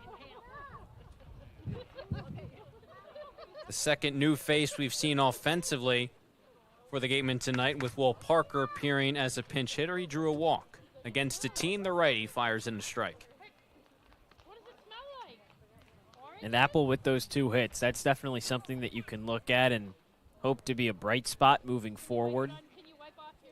His bat finds a more consistent place in the lineup for the rest of the year. That'd be pretty big. And, you know, we talked about last inning the question of how would Ryan Smythe deploy some of these new additions, purely to give guys day off or to energize this lineup and be consistent factors the next 3 days. But either way, at the very least, with some new offensive additions, you have guys who you can turn to and have more options off the bench. No one on, 2 away, 1-2 to Apple. In on the plate, 2-2. As you go back a couple nights ago, the Gatemen only had 2 pinch hitting options, one of which was their backup catcher. So things were kind of tight in terms of available position players you had, but have some more depth now. 3 catchers, an extra 2 position players on top of that. Apple cuts and misses at that one. 3 up, 3 down for Deteen in the 8th. The Gatemen down to their final 3 outs. We're moving ahead to the 9th on Cape League TV. Wareham-based 80 Makepeace Company, founded in 1854, is North America's largest cranberry grower and recognized leader in environmentally responsible real estate development and land stewardship. For 171 years, 80 Makepeace Company has supported community events and organizations like your Wareham Gatemen. Visit 80makepeace.com to learn more. Cape Cod 5 is proud to be the official banking partner of the Cape Cod Baseball League. Cape Cod 5 offers a broad range of financial products and services tailored for every stage in your financial journey. Reach out to us. We're here to help. For a good piece of glass, call Abby, located at 3 Tyler Ave in East Wareham. Call Abby Glass and Locks about getting a free quote for your windows, doors, locks, and other glass needs. Here at the Mass State Lottery, we know there's no bigger win than the $1 billion we provide each year to support all 351 cities and towns in Massachusetts. Now that's how we all win. The Mass State Lottery. Welcome to the state of winning. You fell in the dirt? You gotta be careful. No, I didn't. This broadcast is a copyrighted production of the Cape Cod Baseball League. Any unauthorized duplication, retransmission, or other use is strictly prohibited. With just a couple of games left, 3 to be exact, no better time than now to look at some of these scores across the league and circle that one. Second from the bottom on your screen, Bourne against Hyannis, 3-3 in the top of the 9th. The Firebirds in a tight pitcher's duel up over Katuitt, but Bourne and Hyannis, if that remains tied, the Gatemen remain in first place. If Hyannis wins, the Gatemen remain in first place. If Bourne wins, a tie atop the division, the Braves get the tiebreaker, having won the season series against Wareham. Yeah, and there's still so much time left that obviously these scores can happen one way or another tonight, and then everything else tomorrow gets completely flipped on its head. And the only way that you'll know who's going to be first, second, third, fourth, or miss the playoffs is going to be that last day of the regular season. That seems like it's what it's going to come down to, and based on how the rest of the regular season is gone, it seems like it was always going to be trending in that direction, even since opening day. That's for sure. As the 0-1 to Curse dips low, 1-1, with O'Connor still out there on the mound for the Gatemen. It's quite the 360 from last night, where a Gatemen win over Bourne really would have made it impossible for the Braves to take that first place spot, because as we said at the time, Bourne would have had to win out. The Gatemen would have had to lose out. Not a likely scenario for, seems like, either team. But with that Gatemen loss, things definitely getting a lot more interesting. Swing and a miss, 2-2. Listen, Bourne and Hyannis got to finish up the rest of this one. The Braves have a runner on at second with 1 away in the top of the 9th. But if they drop that game, haven't been up by a run in an 8th, that could be a negative shot in terms of momentum. McHugh makes the first out of the 9th.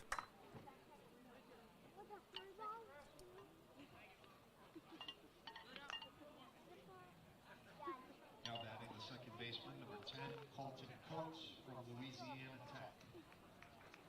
Colton Coates is 0 for 4 tonight. Hit the ball hard, but just hasn't been rewarded. The only Whitecaps player to be kept off base by the Gatemen pitching staff tonight. O'Connor's first pitch. Slices below the zone. 1-0. I hope you didn't jinx that, Cory. At this point, just get these outs quick.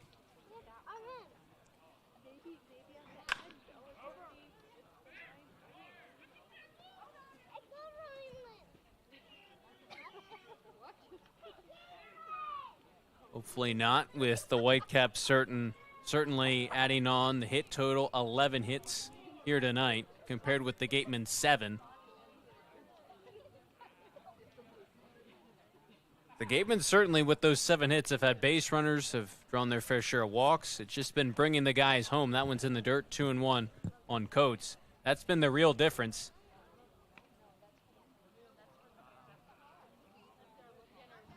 Look at the Gatemen bullpen. The past 4 innings has been great. Jones and O'Connor, 4 shutout innings. And you give Griffin O'Connor a lot of credit because this will be his 3rd inning of work. We knew someone would have to go the length of the game. He knocks this one down, recovers, throws to first low.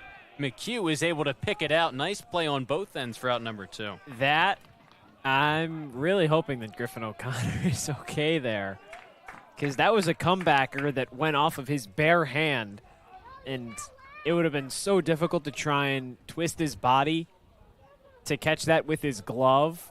So he just kind of brought his right hand out there, right there. And he knocked it down successfully, but even on that throw, could tell that he didn't get all of that. Nice play.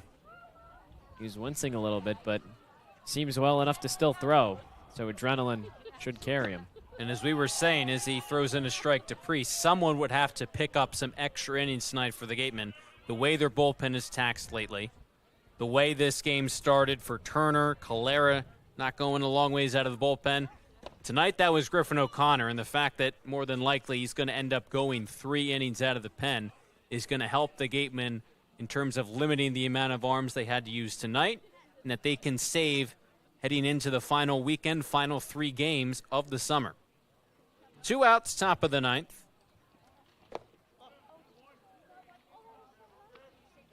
The Braves had a runner on at 3rd with 2 away in the top of the 9th. That's the go-ahead run. Sebastian Mexico was caught stealing, trying to score at home on a wild pitch. Brody Briggs, the Hyannis catcher, throwing behind him at 3rd. Jake Schaffner applying the tag. And so Hyannis, out of the top of the 9th, a chance to walk it off in the bottom of the 9th. Full count on Colton Coates. Again, Hyannis came back, tied it up, down by a run in the bottom of the 8th.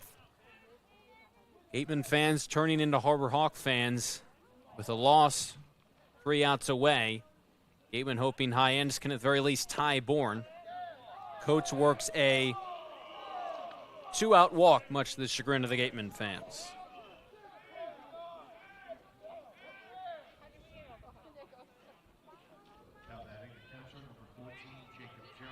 Infield was shifted on Priest.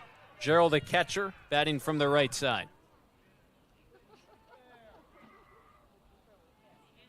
Seems like everybody's cleared out, Cory. There's still a few people hanging on. At this point, colder temperatures, team's down by 6.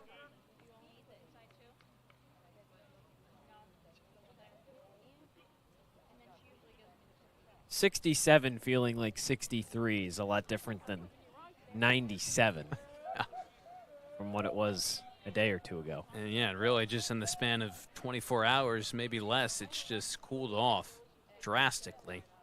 3 of the hottest days seemingly of the summer, last couple nights. 1-1, big swing and a miss from Gerald. And here at that Chatham game, we were feeling the heat all night long up here.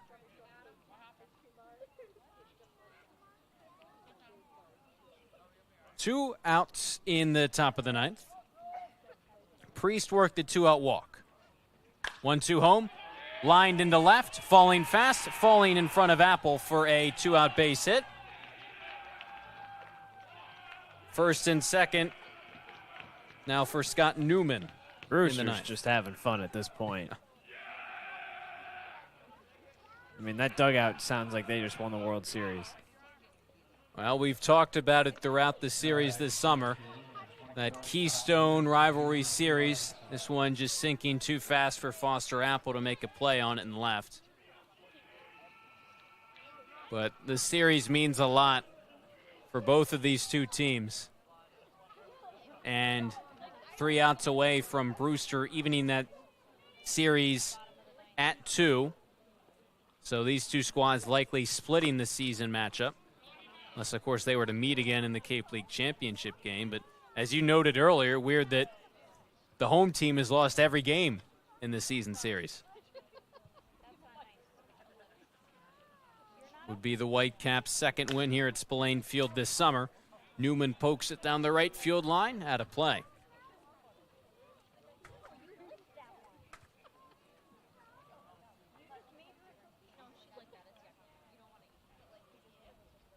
And right now, Whitecaps riding high, 4th place in the East Division, engaged in a shouting match between the bullpen and the dugout. Everybody's having fun tonight on that side of the park. Now 2-1 on Scott Newman, the center fielder. And again, Brewster being in 4th place is not indicative of the success of this Whitecaps team. Came in with a better record than the Gatemen, albeit by just a tie over a loss, but still. Flied into right. Cruson doesn't have to move a whole lot. Makes the grab to end the top of the 9th. Gatemen have a lot of work to do. Down by 6, down to their final 3 outs. We'll see what the bottom of the 9th has in store up next on Cape League TV. Here at the Mass State Lottery, we're known for our monster wins. But there's no bigger win than the $1 billion we provide each year to support all 351 cities and towns in Massachusetts. In our game, we know that supporting local businesses and helping communities is how we all win. Because at the lottery, we're all playing for the home team. The Mass State Lottery. Welcome to the state of winning. A+ repairs smartphones, tablets, game consoles, and computers. Get it done right the first time. Cape Cod Central Railroad is proud to sponsor the Wareham Gatemen for the 2nd year in a row. Experience the scenic beauty of Cape Cod like never before. Journey through picturesque marshes, cranberry bogs, and dunes on our historic rail line. Whether you're savoring a 5-course gourmet dinner, enjoying a Sunday brunch with a live jazz band, or bringing the family on a narrated excursion, there's a ride for everyone. Departing from Hyannis and Buzzards Bay, visit capetrain.com to book your ride today. Look at that front row right there behind home plate. Carl Saboring, Joe Wisniewski, Dan Roche, Jay Spinelli. Dano! From left to right.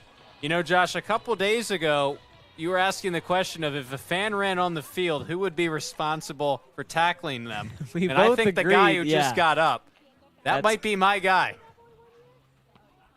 That's going to be Carl's responsibility. He told me after that game, too, that he likes his chances. And he likes his odds. He runs, I believe it was a 5K like every week. So I think I do think that was the quote. I picked a pretty good guy. I think that was the quote.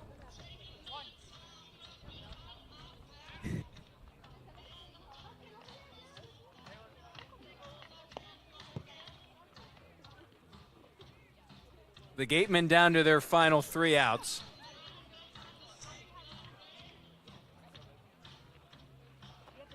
Seven, 8, 9 in the Wareham order. There were times where Wareham really could have made this a close contest. You think back to the 6th, bases loaded. Only 1 out. Still down by 6, and Yost at the plate struck out, then Kale on deck. He flew out. So that potential rally went by the wayside. I mean, we were talking about to end the top of the ninth. Just how high Brewster was riding the way they've played tonight. The team looking to close things out for them right now, and they needed a bounce-back win. They got blown out 10-0 to Chatham last night.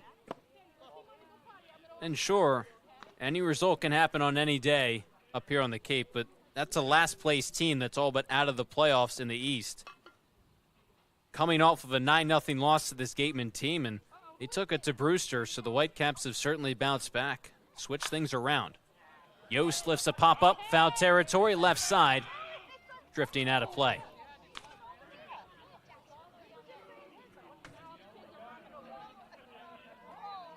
Looking at that Bourne Hyannis score, the Harbor Hawks had the winning run on at second, 1 out. A ground out to the right side puts that runner on at third with 2 outs. Bottom of the ninth. Tie game 3-3.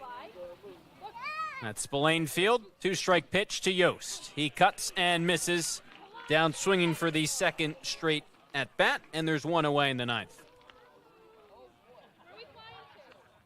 Well, a lot of the Gatemen fans have vacated. Not all of them. A few strong supporters still out there. He's all the way at the top. He's got a great view. Up in the Eagles' nest up there.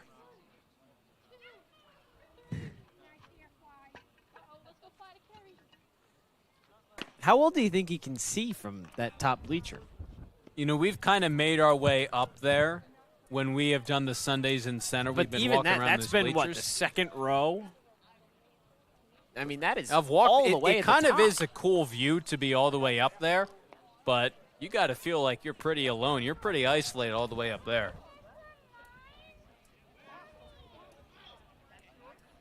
But you got to give him credit. In the colder weather, colder conditions, he's still supporting his Gatemen team.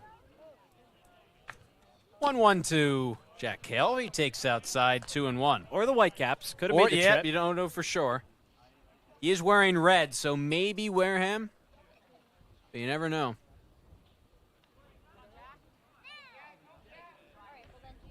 Hitters count for Kale. Wraps it on the ground. Hard hit, but gobbled up cleanly by Coates. Makes the throw over to Anderson. The Gatemen are down to their final out. Brewster struck first tonight. A run in the second, 2 more in the third, and the fourth is where things really kind of fell apart for the Gatemen. 4 Brewster runs, made it 7-0. Wareham's only responded with 1. The Gatemen bullpen, Jones and O'Connor have shut Brewster down since the fourth, but it hasn't mattered. Josh, the Hyannis Harbor Hawks won on a walk-off wild pitch. Ho-ho! You'll take that if you're the Gatemen. Now no ground lost. Still up by 2 points with 3 games to play. In a big spot knowing that those 3 games on paper should all be a lot easier and more competitive than what was put on the field tonight, knowing you have to go to Katuitt. That's going to be a tough contest, but a chance to win that season series. You have to imagine that Wareham's going to be pretty pumped up to try and win that. They have another life, that's for sure. Rogers flares it, shallow right field, drifting foul. Magpok a valiant effort, but it lands untouched out of play down that right field line. A wild pitch by Will Whelan on the mound for Bourne allows Gabe Camacho to score the winning run. Hyannis down by a run at the bottom of the 8th. They score 1. And with 2 outs, the winning run comes across to score the 9th for the Harbor Hawks. And for Bourne, that's absolutely going to feel like a missed opportunity. Yeah.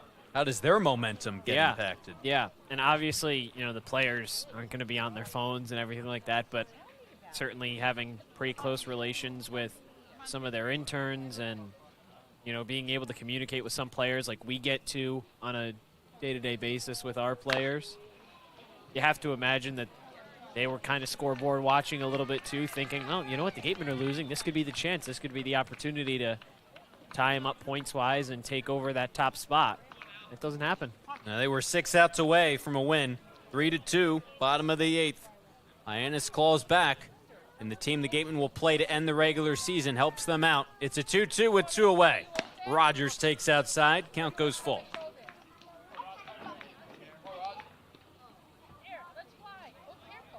So the situation basically remains the same if you're the Gatemen. You'll still have 38 points. Bourne will still have 36. Payoff pitch. Missed outside. The game continues. Rogers works a 2-out walk.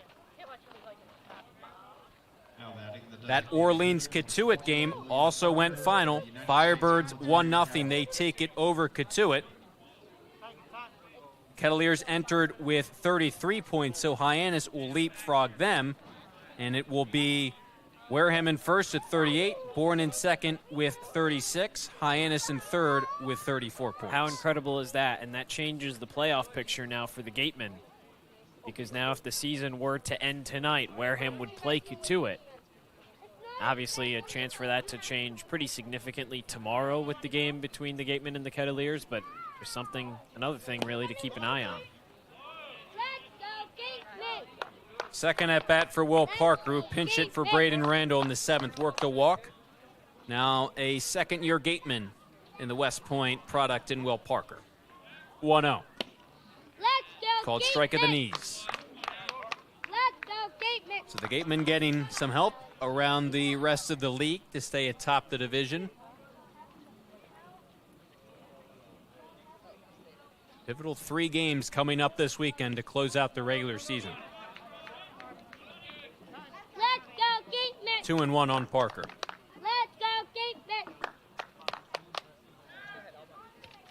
Katuitt on the road tomorrow. Falmouth at home Saturday. On the road against Hyannis Sunday. A day off before the playoffs start on Tuesday. 2-1. Big swing and a miss. The Gatemen down to their final strike once again. Let's go, Gatemen!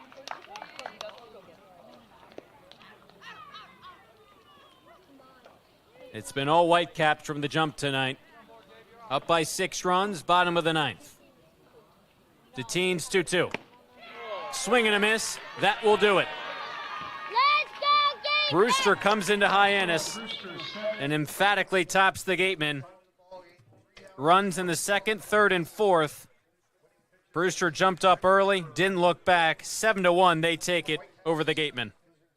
What can go wrong did go wrong for those first 4 innings, Cory. The offense just didn't do enough with runners in scoring position. That's going to be the main takeaway. You have to imagine that that'll be one of the key points that Ryan Smythe will make after this game and hope that they can change going into tomorrow.